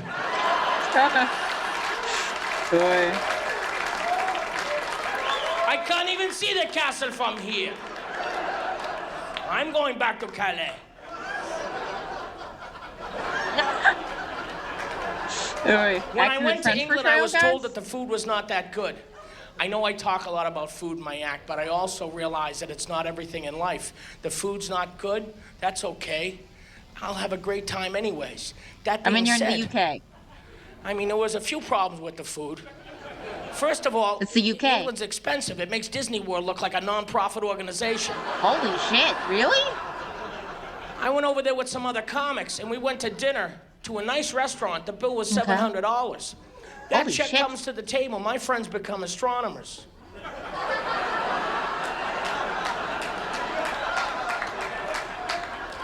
What? We stayed at a very nice hotel, but it was closed in between lunch and dinner. So there's that no man's land where you can't get any food. So I walk in after walking 9 hours, and I'm starving, and they said, we have tea. Yeah. Oof. Now, I like green tea, They said we have sandwiches with the tea. Okay. They served me tea sandwiches. Mm-hmm. Yeah, they're tiny, right?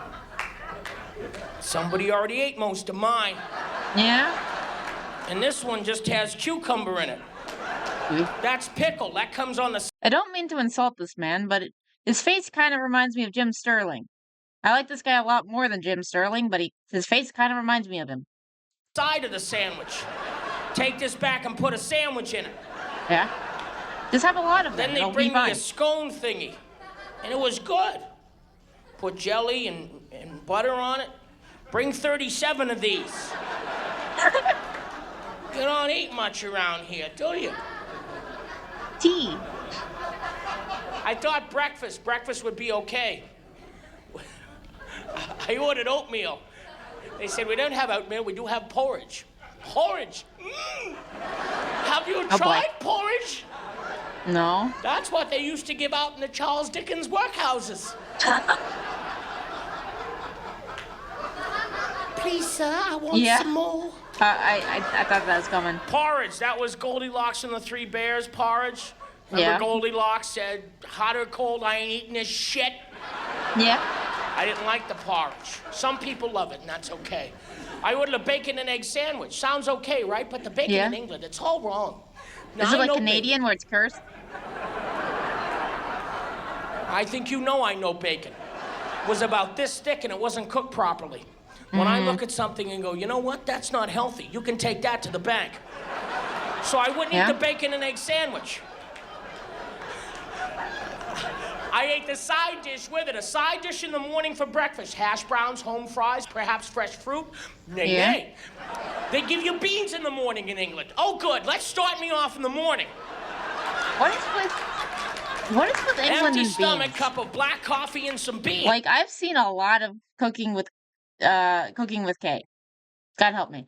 But I've seen a lot of Cooking with K, and it's always that really weird beans that comes with like sausage in it, and it looks like shit. Honestly, it looks like diarrhea, but I don't understand why it's so common. Like every single meal, it's there. Now let's walk me around London for a little while. Oh no. Get me all churned up. Put me in a taxi and see what happens.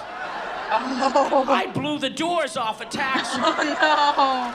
They thought it was a bombing. I heard, oh gosh. The driver slumped over the wheel. With the sound the gas made, he thought he had been shot. Oh no. Then I heard, if he farts again, shoot on my command. What are you giving me beans for? Okay. My ass is now considered a weapon of mass... Are even the UK police allowed to have guns, though? It's the UK. The UK has a lot of problems. Destruction.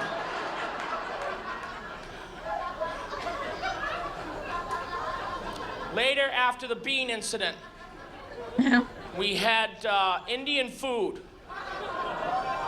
We went to an Indian restaurant. The people were very nice. Oh, boy. They told me, though, this is Vindaloo.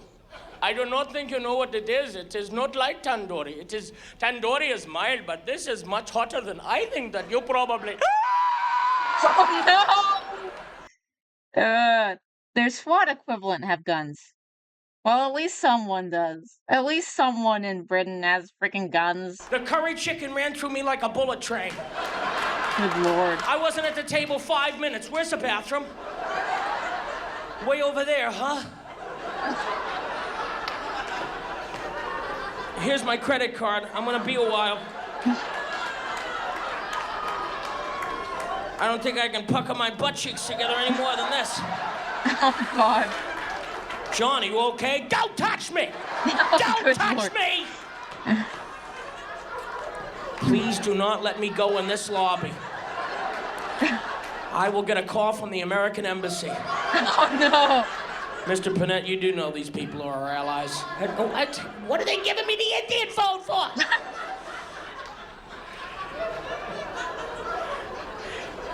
And there was a long line for the bathroom. Oh, no. They served all the curry at once. They shouldn't do that. They should stagger it. You could hear Indian music coming from the bathroom. Oh, boy. Oh, no. No! That's not a sitar, that's a sound of flames shooting out of your ass. Oh, no. I look like the Batmobile. Oh, God.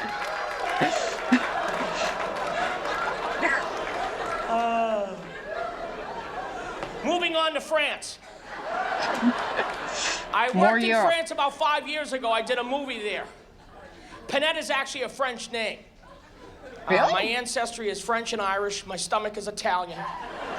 I was gonna say, I was expecting. But having a French name in France, they don't care. Lumiere was not there when I got off the plane. Be our guest, no. I still enjoyed France, and I would go again, and the food was amazing. Their reckless disregard for how bad butter is for you never failed to impress me. Oh my gosh. They give you cheese a lot, though. I had cheese every meal for a week. I didn't do well with that. Oh. Oh, yeah, the What guy. do we have for you? Some more fromage. I don't want any more cheese. I'm pounding Metamucil in beer steins. You're giving me cheese. Oh, I would God. like to go to the bathroom this millennium. So much bathroom. Some of the French cooking can be very different. I went to the Hotel Negresco. Oh, très bien. You have to go to the Hotel Negresco. Very limited menu. They had a pigeon. A pigeon? That's a flying rat. Why are you charging $100 for a flying rat? Because so some of it's very different. And I was on a movie set most of the time, and there's catering on a movie. If they're flying rats, does that mean that we should like wear them or ride them into battle? Like should we have like pigeon mounts as we ride them into battle? So there are flying rat brethren? That'd be interesting. Movie set. And we would have breakfast, but in France they don't really have breakfast. They have like a croissant. That's it. Yeah? There's a box of croissants, everybody grabs one and it disappears and breakfast is gone. Yeah? Is like breakfast ruined? Where's breakfast? What do you mean it's over? They have a croissant and a cup of coffee. That's breakfast. I have a croissant and a cup of coffee on the way to breakfast. Where's breakfast? Breakfast is called petit déjeuner, which means no food till noon. Oh, God. And the caterer on the set, it was like a mom and pop catering thing. And they would have one entree for 40 people. And sometimes they would serve rabbit. 40 people are coming over to your house. You go, everybody likes rabbit, right? I was horrified. Oh, yeah. And it wasn't rabbit disguised as chicken. It left nothing to the imagination. Oi. Oh, no. It's a little bunny. A little bunny's kid. Can't do that. You know, I don't like it whenever I can tell what the animal was. I prefer it to be all like disguised dish. Like I'm okay with a burger, but if I just saw a straight up cow on the table, I don't know if I'd be able to eat it. Then I think too much. And it's better if I just turn my brain off. They serve like a whole fish. I just wasn't into it. I was eating bread, you know, which is really good for me. Little bread, little cheese. This is literally me at family functions, though. There's a lot of the time, because I'm such a picky eater, literally all I'll eat is the bread that they have at the house. Otherwise, it's like some weird meat that I don't like. And like sauces and shit.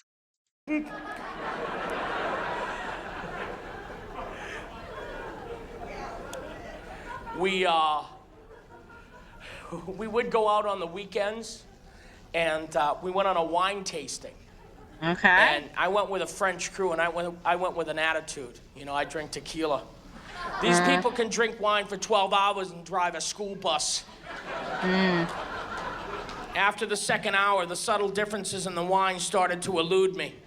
Yeah, Red, probably. white, Boone's Farm apple. They're like, which one do you like better, the Magos, the Letos? I don't remember getting in the car. I remember sitting on top of a piano, smoking. What? I don't smoke. Yeah. Quand je suis dans tes bras, je vois l'avion. It just became totally French because he drank too much. Later that afternoon, I wound up at a nude beach. Uh-oh. Let me tell you the nude beach story. Uh-oh. We'll see how this goes. I technically wasn't naked. I was covered in sunblock. Oh, God. It was that sunblock 50, and it doesn't rub in, so I look like a car that hadn't been buffed out. Oh, God. And you have to put sunblock everywhere. Everywhere. Oh, yeah. I found out there's a fine line between rubbing lotion on yourself and rubbing yourself with lotion. I think I crossed that line.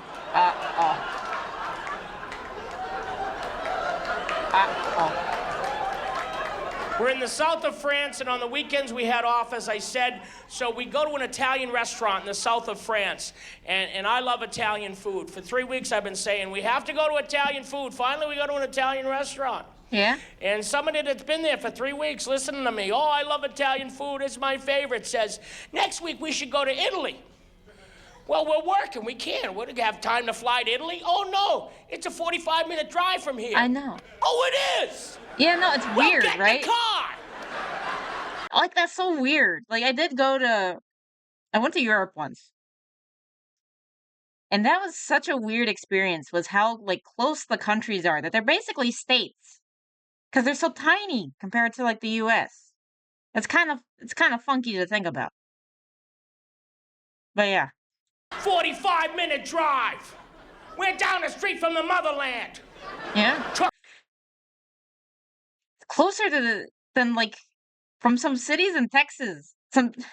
Like going from one part of Texas to another part of Texas is probably like a shorter thing than going across like 2 countries, depending on which countries you're talking about. Took me 11 minutes. She was so naughty. Yeah. I could have ran it in 45. I speak a little Italian, too. I know how to say, sono affamato. It means feed me, I'm hungry. I can say it in 27 languages. Oh, good Lord. I can write it in hieroglyphics if I have to. Oh, yeah. I go back in a time machine, I want my ass covered. And in Italy, if you speak a little Italian, they like to help you. They kind of got a kick out of me. In France, you have to speak French perfectly. I stayed in a nice hotel in France, and I was like, excuse me, do you know I can get breakfast? Je ne comprends pas, monsieur. You know what I'm saying, you little bastard? You're watching CNN in English. Where's breakfast?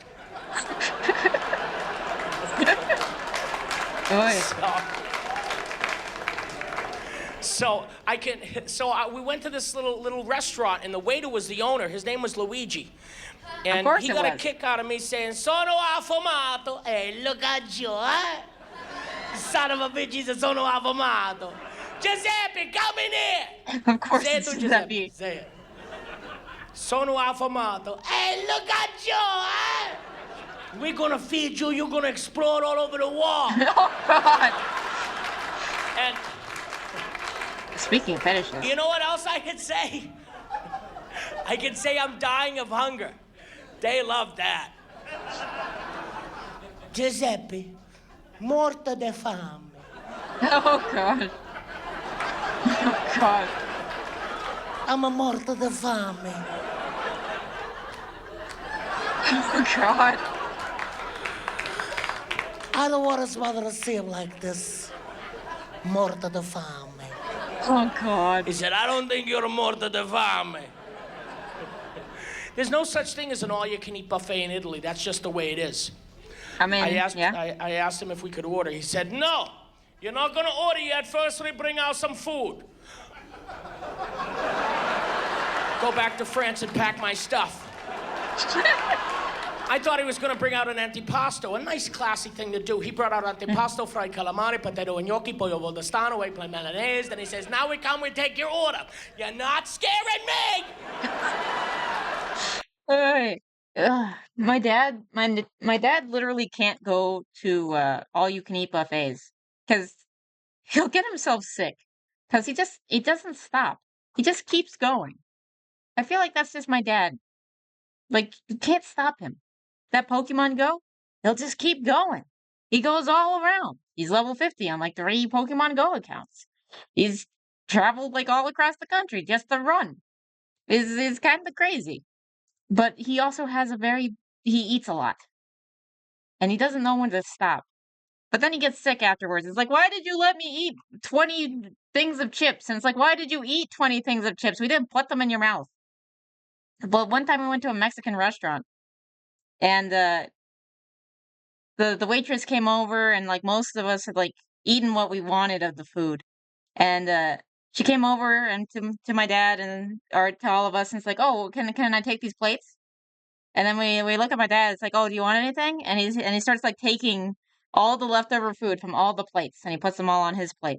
And she's like, oh, you brought your own garbage disposal. And then he said, there goes your tip. He still tipped her though, because my dad's nice. But I like that story. That's a fun story. They brought out food for hours. We were fighting amongst ourselves. Stop ordering. This is enough. I didn't order this. I didn't order this either. They're just bringing out stuff. Let's get out of here. Halfway through the meal, we had a friend with us, Timmy. He was too skinny. He shouldn't have come. Halfway through the meal, he died. He was too skinny. And they kept on trying to feed him. They were smacking him. What's the matter? You don't like it? He's dead.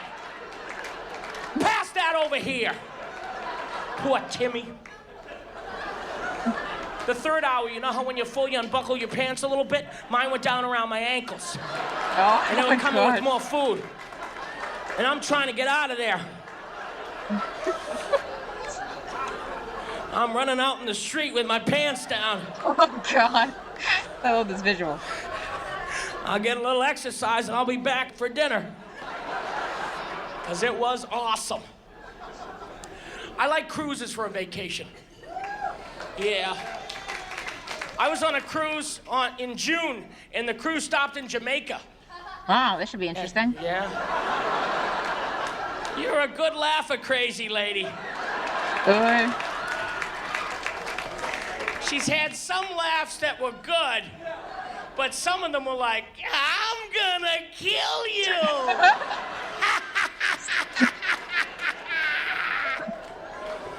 Well, listen to this then. You're gonna shit. Oh, this is gonna be great. This is gonna be great.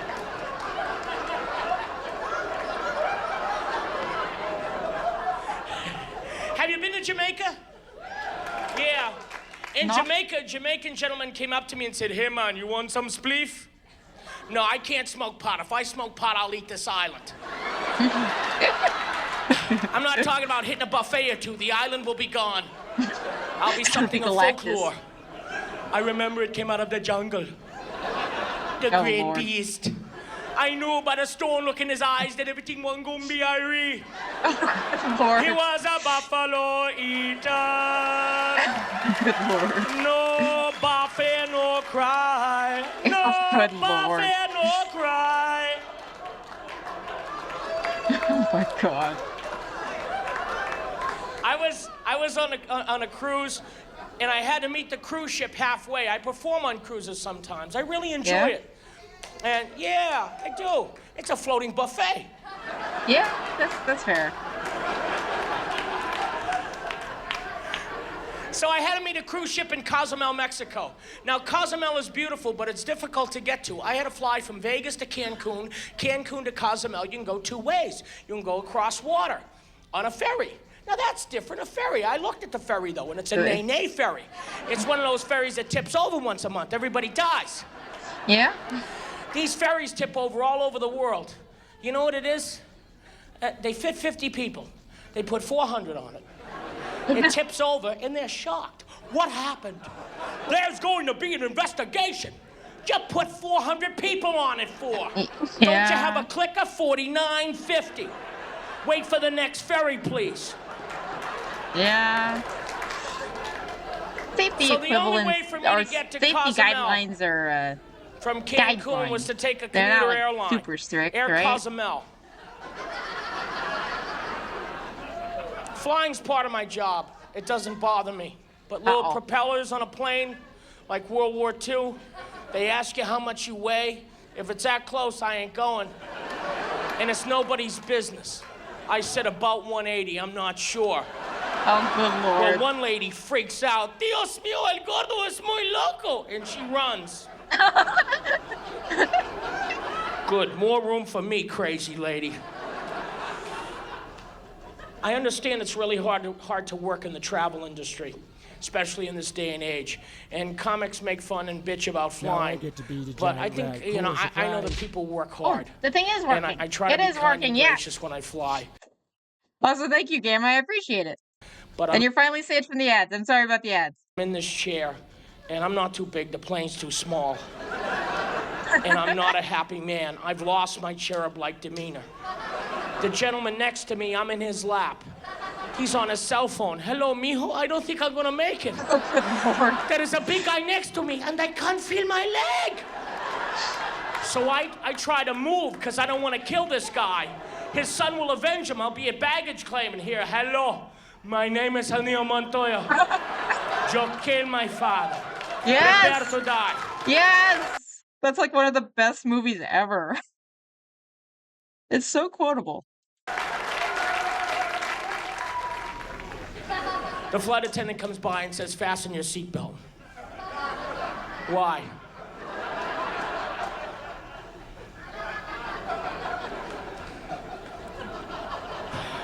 What? The seatbelt buckle is lodged in my ass. Oh, God. And it's pretty far up there. Oh, God. I'm thinking it should hold me.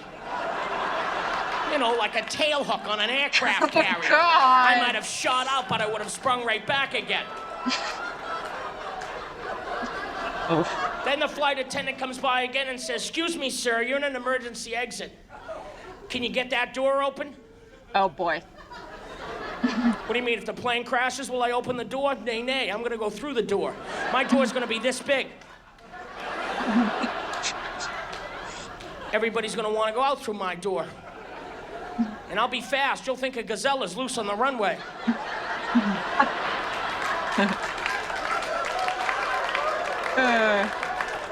Y'all be on fire, I'll be in the terminal eating a taco.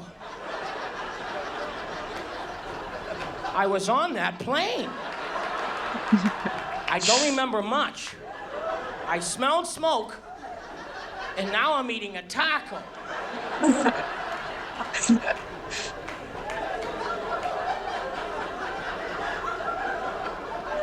I was on a cruise ship in 1998 that crashed. This was in the newspaper. It was off the coast of St. Martin. St. Martin is a beautiful island in the Caribbean. Yeah. It has rocks one, around right? it, big rocks. Uh-oh. We're gonna call them bad rocks. Yeah, that's fair. Everybody knows about these rocks. Christopher Columbus had a map, 1492. These are gonna be rocks right there. The captain came too close to the island and we hit the rocks. You know how like the Titanic hit an iceberg, we hit rocks. Oof.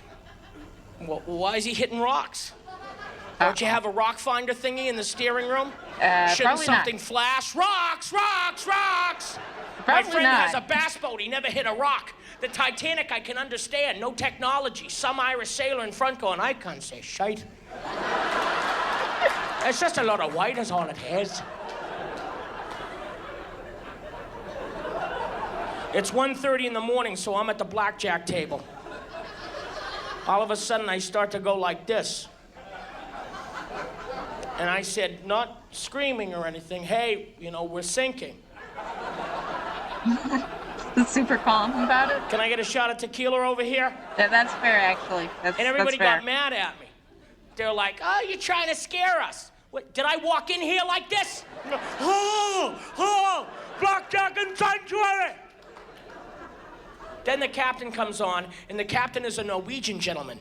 Norwegians have a great sailing tradition dating back to the time of the Vikings, except I got the guy that hit rocks. Yeah. And the captain comes on and goes, hello, my name is Captain Houston. Oh, good, Lawrence Welk is driving the boat. That's why we crashed. Oh, God. I want you to know that the ship is indeed taking on a little water. You mean we're sinking? A guy bringing on a case of Evian, that's taking on a little water. Now I get to do the There's job 500,000 gallons on deck one. I'm on. Thank you, Kelp. I appreciate it. I hope you're having a good day. Where the rats? On deck two, that's where Shelley Winters bought it in the Poseidon Adventure. Time for me to go. People were very calm, considerate. There's always idiots, though. One guy's running around. It's like the Titanic. It's like the Titanic. What the hell is... What is a hype train?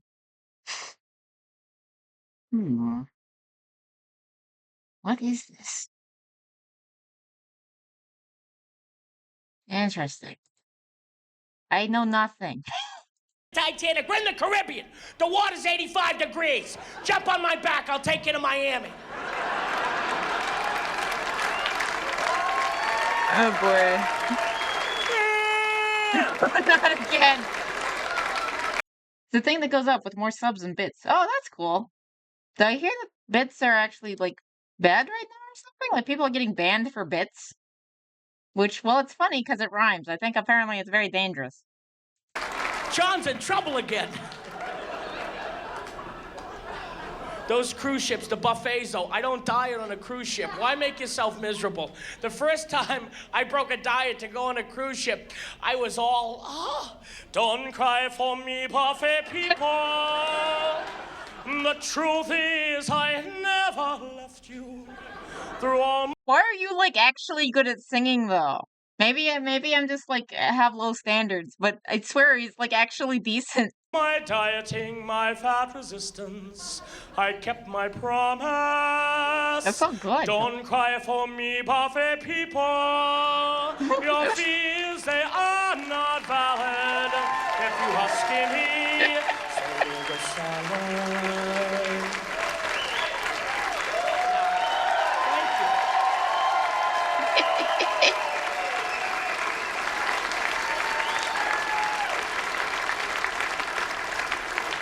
I think I'll start with that next show. Oh, yeah? The only thing is, cruise ship buffet lines are intolerably long. They have great aesthetics, like there's ice sculptures, and they carve stuff like, you know, a watermelon into a shark, and little cantaloupes or baskets with little tomato rows. It's very nice, but little old ladies are up there freaking out. Oh, look at it, it's so beautiful. And they're taking pictures. Emily, get in there.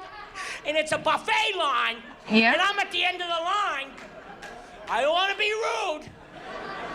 Oh, I just want to know what's going on up there. I've never been on a cruise, People are starving behind you. It's interesting hearing the It's story. a cantaloupe basket. It's very nice. Get out of the line. You went so high. So high. Holy shit. It sounds like a thought. I have no patience in a food line. Any line for that matter. Oh, I have to work on my patience. If at McDonald's, if there's a long line, I jump behind the counter, I work the fries, I get it moving. I've been employee of the week twice, I don't even work there. That'd be hilarious. But I take the parking space and I love having my picture up. Watch people at McDonald's, they decide what they want when they get to the front of the line. That makes me crazy. What were you doing in line? Your tax returns? I knew what I wanted before I parked the car. People stare at a McDonald's menu.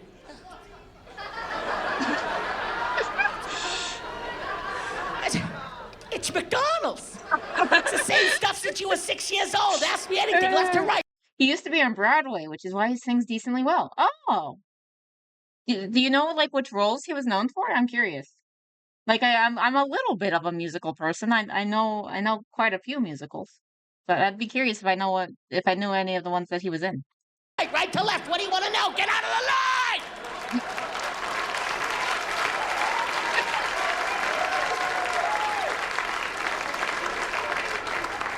Get out of the line. So people are reading the menu. I bet he can do a killer Gollum impression. Holy shit. They have pictures of the food. Just point. Get out of the line. Starbucks is another one. I like Starbucks. They have a good product. They're polite. They're too slow. I have to. Oh, I know. He did a role for Hairspray and played Edna Turnblad. Wait, is that the mom where they always do drag? Is it that one? I don't remember the name off the top of my head. I have coffee in the morning where I can't talk. My first. And if that did happen, I could totally see it. Cup can't be Starbucks. I'd be dead by the time I got to the front of that line. You got coffee back there? Yeah, well, you should drink some of that so you're moving. Yeah. I have to stop at Dunkin' Donuts and get coffee to stand in line for coffee. Dunkin' Donuts. Dunkin' Donuts kind of sucks, though. I've never had a good Dunkin' Donuts experience. I should have done that. KFC, I don't do well in KFC lines because people stare at that menu. It's KFC. Well, to be They fair, have there's chicken. a lot of stuff.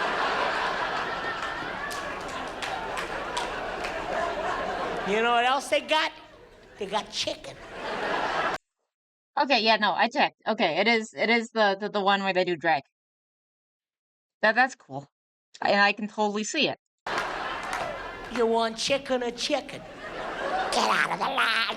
That fucking voice is amazing. Movie theater concession line. People staring at that menu. They got popcorn, candy, soda. That's what they got.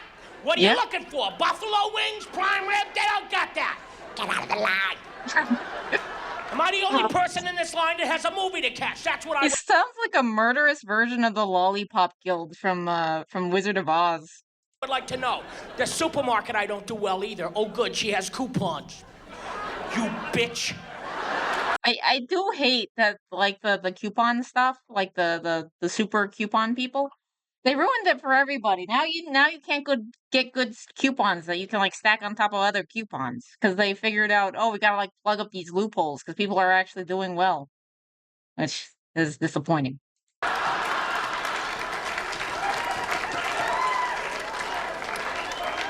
It's okay to have coupons, but I always get the lady, I have a coupon somewhere. Somewhere, I know it is. Get out of the line. When people buy bad stuff in the supermarket, I tell them. I saw one guy buying cheap toilet paper. I said, what are you doing? That's 4 rolls for 89 cents. That can't be good. Don't you like yourself? I understand the need to find a bargain. But toilet paper, you buy good toilet paper. I've been really broke. I always got good toilet paper. It's a line you don't cross. That's fair, actually, though. It tells you everything will be all right. The bills are late, but I got good toilet paper. We have so many blessings we don't count. We have such great toilet paper. Did you ever think of that? That's Charmin Ultra. Oh, you can make a suit out of that. Yeah? Is that Versace? Unironically, though. Charmin. No dry cleaning, I just flush it.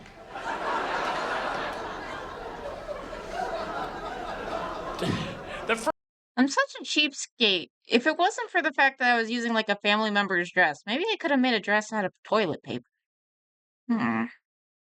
That'd be interesting. First time I played Tempe, Arizona, it was August. And I wasn't used to the heat. It was one of those days when it was 112. Now, somehow, after it's 110, it might as well be 1,000 for me. Is that 110 for some reason? It's just a line. You open the door to the hotel and you feel...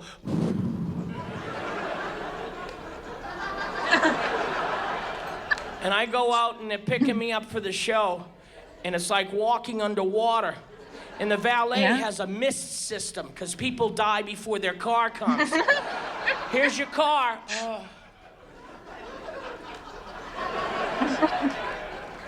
The guy picks me up, and I never met him before. He's kind of grumpy, though. And he's driving me to the club, and I'm miserable. I'm depressed. It's so hot. I should have booked this in the late fall. How am I going to perform? It's so hot. Oh, God.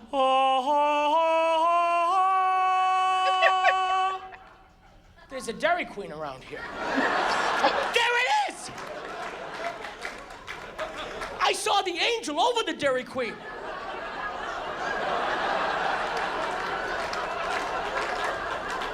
As long as you're getting ice cream. Literally everything else at Dairy Queen sucks. Literally everything. Except for the ice cream. That must be St. Blizzard. Oh my God.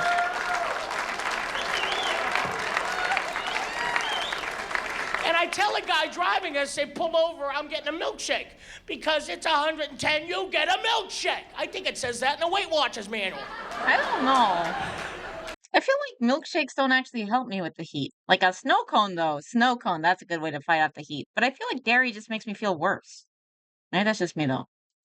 The guy looks at me and he's rude. He goes, not now, we have to get to the show, maybe later. You gonna jump out of the car? Be the Hulk? So he wipes the blood from his head. Says, you know what, I could use a milkshake too. Besides, I'm a little dizzy, I really shouldn't be driving right now. There's only one person in front of me in line. but it's a very skinny man. Skinny people, I love you. We're all God's children. But sometimes you just can't decide. I don't know what I want. Get out of the line. Get out of the line. So I had a guy in front of me go, how big is the small? It's small. The smalls are small. Yeah. The mediums are medium, the larges are large. Yeah. If you have to ask how small a small is, you're not hungry enough yet. Come back later. Get out of the line.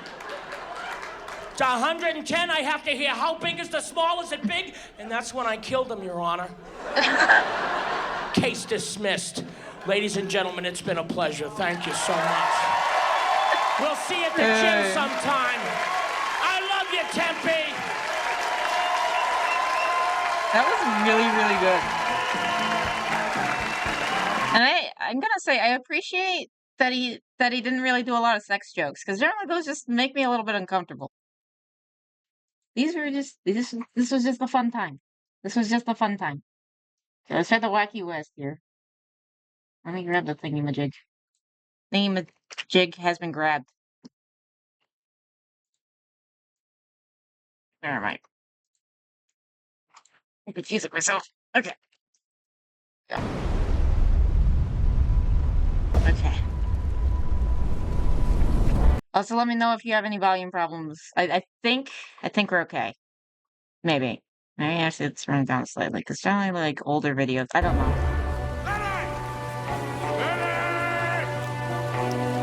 This guy. Wait, this is Red Dead, right? Why does it look like Skyrim?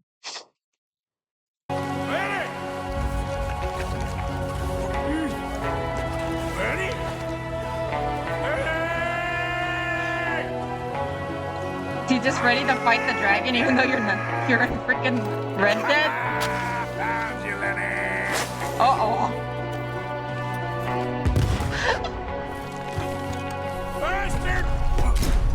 Oh my gosh. That's great.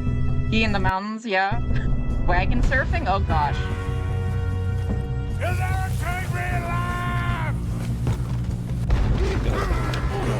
Oh god. Gotta use the physics engine. Oh god. Oh, that looked painful. Oh. Oh, right on the head. Oh. Oh.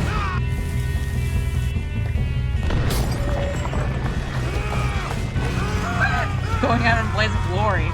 Don't know if your wagon's... Oh, okay, there we go. There we go. That one has some cover. No. Oh. Whiplash. The graphics are great.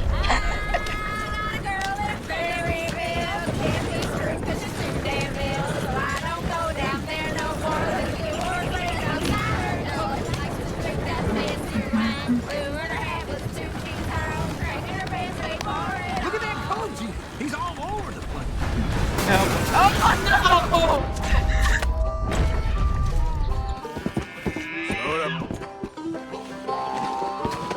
Okay, hunting. Uh-oh. Oh no! Oh boy.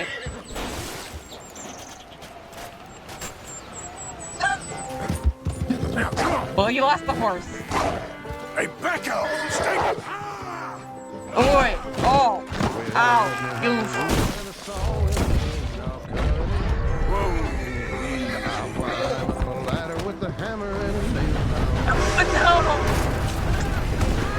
Oh, wait, he's fine.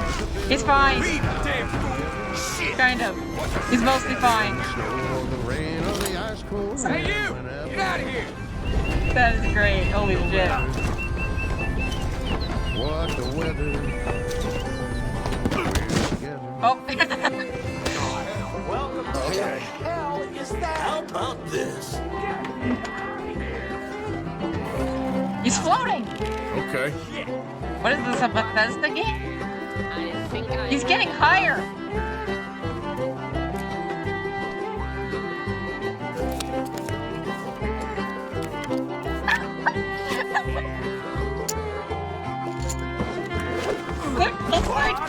Holy crap! Shit! Somebody help me! Look at me! What is it? Men round.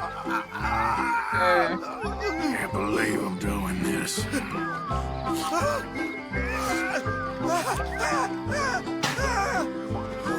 Never again. Gonna stiff one tonight. Well, you're good at recovering at least. Partner.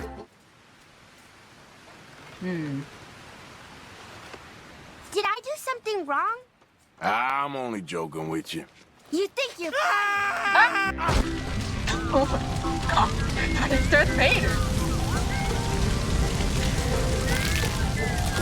Are you eating?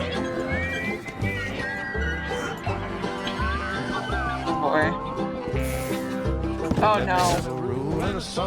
He really likes trains, doesn't he? Is this going where I think it's going? No!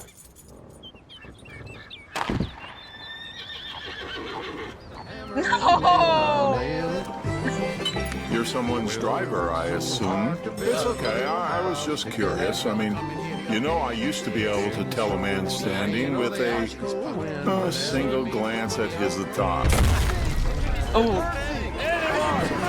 Everyone's fancy though. Will it stand to? Oh gosh. No.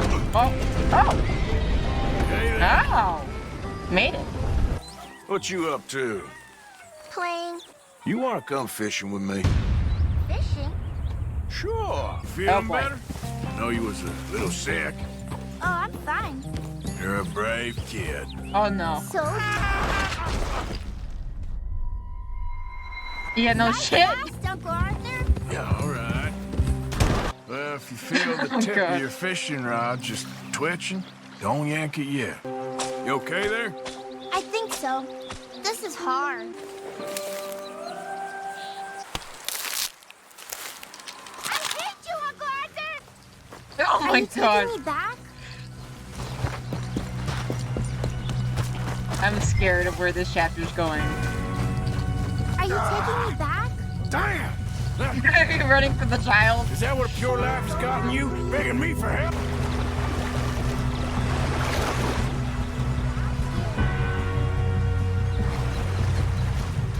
Are you trying to escape the child?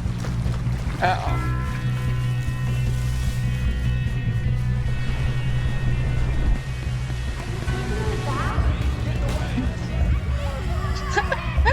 It's still just gonna be there.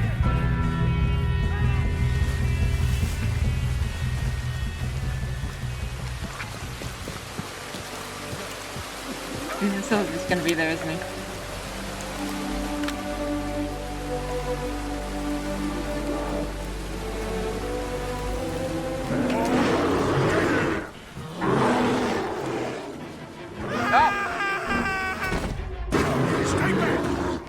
Oh, man versus bear. Yeah, that's generally how it goes.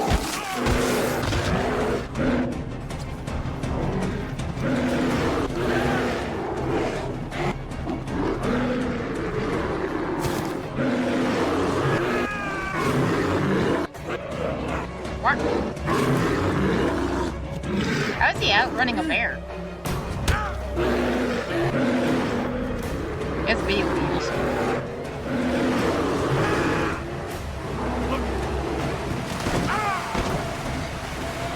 This is not gonna end well. How is he? He's still going.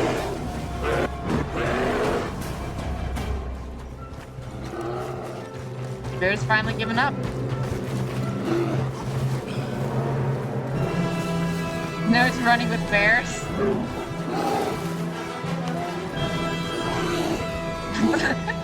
What the heck?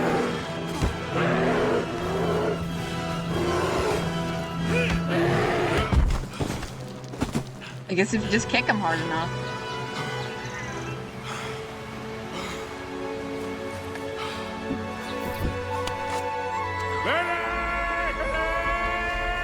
Oh boy.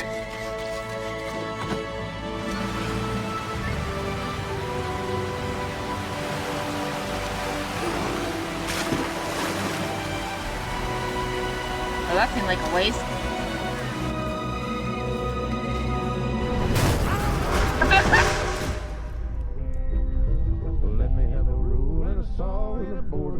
Probably.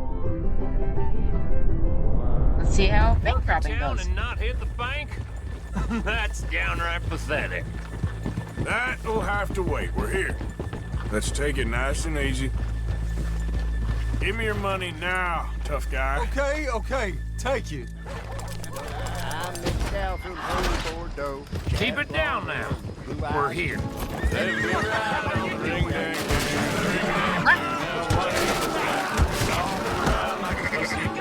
Let's turn it. Oh.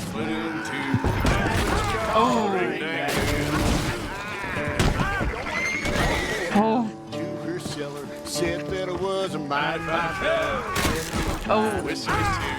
Let me ride.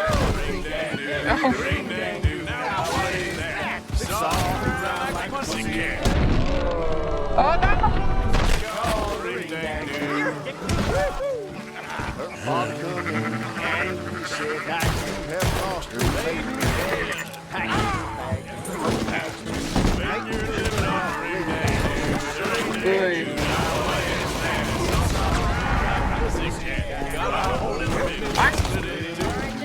Okay.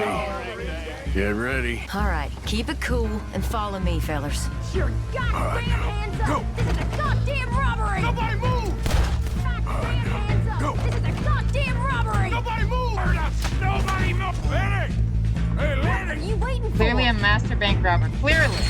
Clearly. Oh, you think we're Open the goddamn vault! Open it! I'm in. Reckon I'm gonna have to blow him.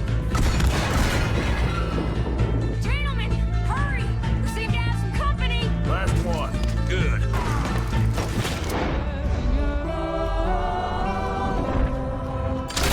Oh no! Shoot! Lenny, go right!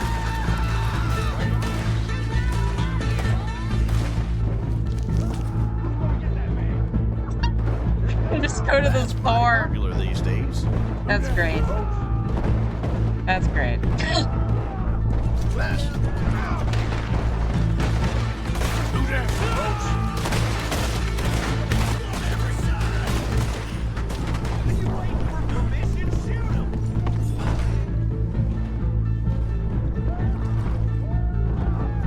Is he going to the Would you inn? like someone to take over for you? Sure. Good. Now, don't you worry about a thing.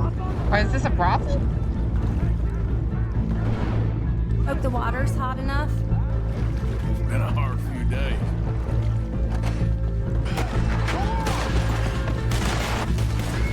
Come on, head for the horses! What are you doing? Now let's get the hell out of this goddamn town!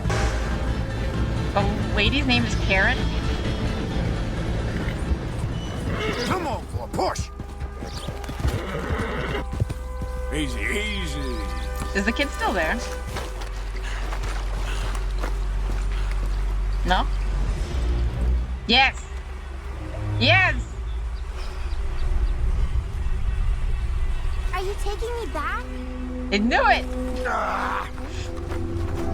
Damn!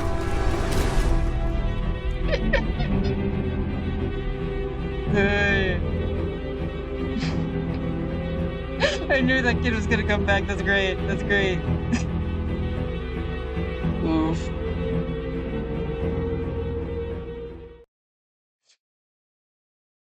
Ah. I heard that this one was disappointing. The flip side. I know the pip was unlike the rest of these games. The class of 09, which was apparently very unhinged.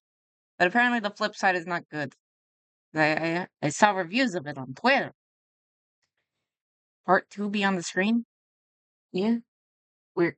I saw it a second ago. I saw it literally. Listen to this. Yeah. Here we go. Oh boy.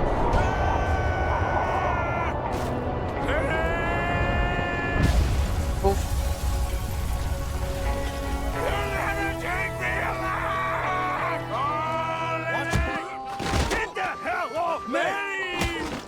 Sorry. Lenny? Why are you doing this? I lost my friend. Boy.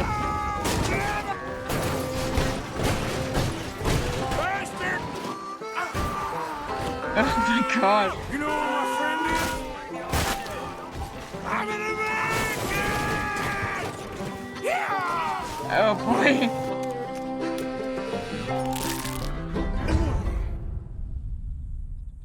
Okay then. Wait, do they have like a drug trip scene? Or is this just a mod? Some kind of scrape? Or is this just part of like modding? Hey, you know you can't be behind the bar. Mods, okay. That's great. Liberty and the pursuit of happiness! Lenny! Hey, Lenny! Hey, to the left of you. How do you roll off? Praise be. Hello? I think I know where this is going. Oh my god! They changed everyone. They changed everyone. Oh no, they're treating them like zombies. Run! Oh no! Oh no!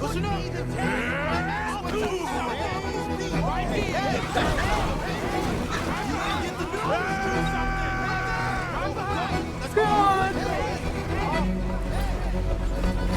It's a stampede! Oh no! They're everywhere! What the hell?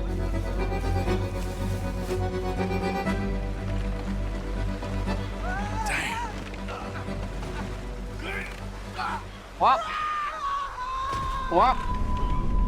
Uh-oh. Are you okay there, Uncle Arthur? Oh my gosh, the soulless eyes.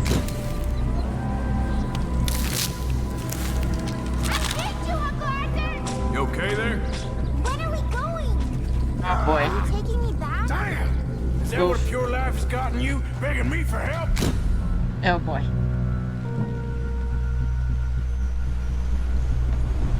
Not you again? Are you taking me back? So you're taking orders from him now? You gotta jump, bro. Oh my god, that's great. Holy shit.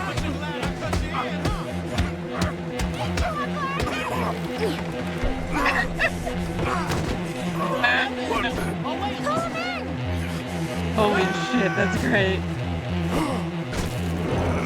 Physics. This child is like the whole... Ooh, what? He's still alive? Probably not for long. Whoop! Whoop! Wreck the oh! Like Magneto with the Wolverine. Smash him all over the place. It's gonna be okay. Oh, that's why. And now the horse is small. There you are, Arthur. Dutch? One last chop. Come on. Huh. Oh boy. Okay. Like a clown car. Oh my gosh. Makes me think of the world's smallest pony from Psychonauts. Holy shit. Something don't seem right. I'm going Arthur, come on. where the sun burns and the heat stays will come and come. The road up this way should lead us right in there. Right here. I don't have words. The river turns to dust and God is never rushed. Come away by my side. I think it's probably a good thing that I've never done any substances. Because I can barely handle this. Move a little further. Oh, giant crabs. Like Mungo, the super crab. Holy shit. So, where are we going? To take a look at this eighth wonder of the civilized world, Saint Denis, I keep hearing about. Oh boy. Saint Denis stinks. Have some goddamn faith. We are gonna take the money and go to paradise. Head on out and wait for me. I'll get this going. Hey, wait! Oh my gosh. You got some extra miles in you tonight. You think I don't see the way you're looking at me? Shivering like a shitting dog! Smell.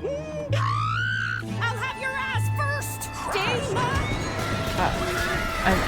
Holy shit! Holy shit!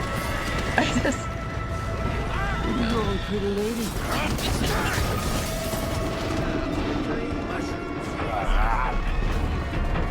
Shit, that is one big okay. A swamp puppy! A giant swamp puppy! Hi there. You falling asleep on me there? Right there! Right there!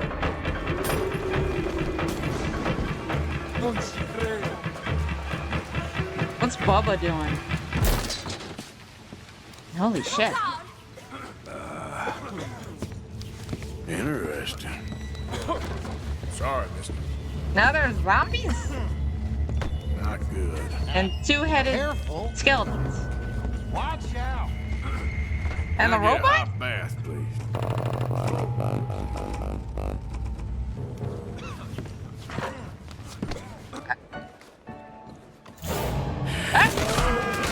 Lion jump scare. That's a version of a cat jump scare.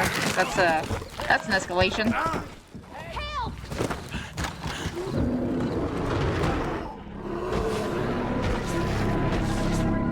Oh god. I'm scared. Very well. Funny and handsome. What a guy!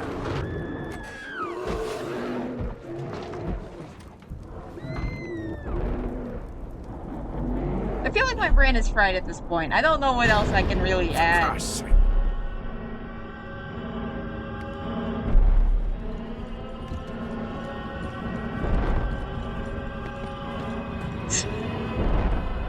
Just a lot of what the hell is going on?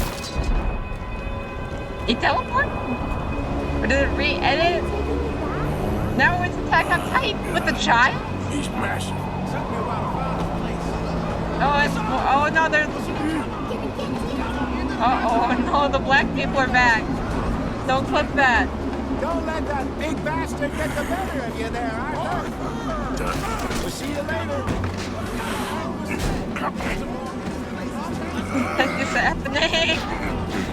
It's never graceful with you, is it? We gotta get the hell out of here. Why are they jumping off like lemmings? I'm right here, you sons of bitches. Now there's a boat. That's a giant cat. Up there on the bridge. Hurry up, Arthur! What? What is happening? Ah. Okay. Okay, we gotta... He fell through the world. We get a breather. No, we don't. Holy shit. Everything. There's so much going on. Holy shit. Holy shit. We are just gonna walk out of here. How about this? We're gonna slowly escape on the air balloon. This way. We gotta move. Wait, that had happened in like a spy movie that Red Letter Media covered, right? It's from the same series where they ran over a guy's head with a four-wheeler in real life. Or was it an ATV? Well, whatever. Don't remember. There's a monkey in it. It's gonna drive me crazy now. But yeah, there was a movie where he escaped with a slow freaking balloon, which is not a good way to escape.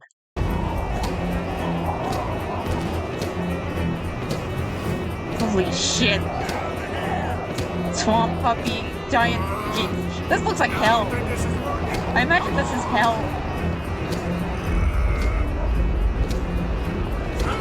It's just so much.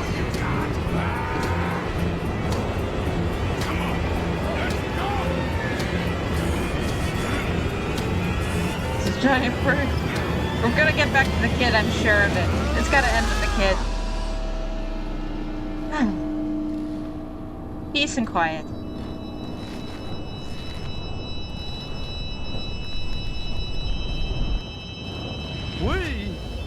We are gonna sail to Tahiti. We're leaving the country now? Mangoes, maidens, paradise. That's not how balloons work. Hot air balloons.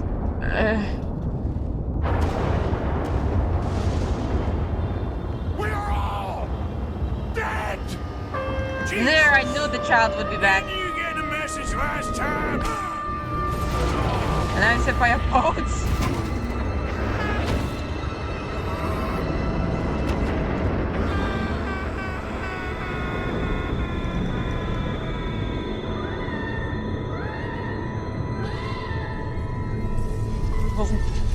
What the? Brain? Should have stayed out of Saint Denis. Was it all the bush? Was this all from eating from the bush? Or did you eat the wrong berries? Does that explain everything?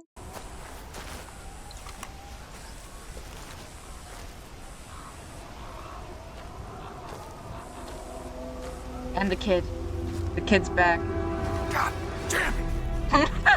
Run. You can never escape. Oh, you can see the shadow.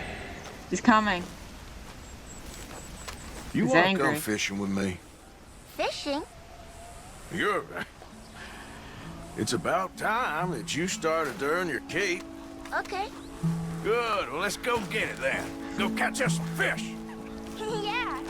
Well done, Arthur. You found the Irish Terrier. All right.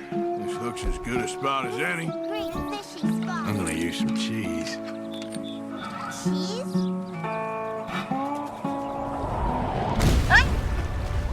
Oh my god.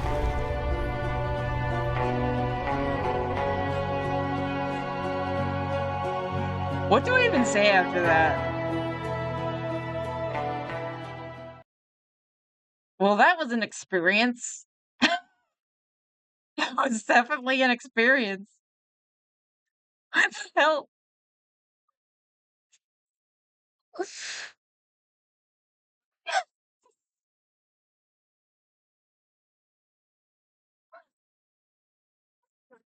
I don't even know what to say after that. Holy shit. Holy shit. Ugh. Oh my god. I was gonna do executions, but maybe I'll just do that tomorrow. Cause it's gonna try a different gun tuber with the oh wait, no, it was this one. It's Grand Thumb. Cause I wanted to see some carnage. But I think my carnage meter has been filled. So I think maybe we'll do that tomorrow. We'll do the execution methods tomorrow. My carnage meter has been filled. I think I'm broken. I think I'm gonna call it a night, upload the VOD, and I'll see you guys in the morning.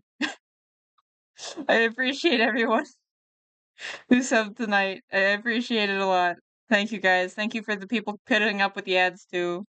I appreciate you all. I'm gonna at the bed.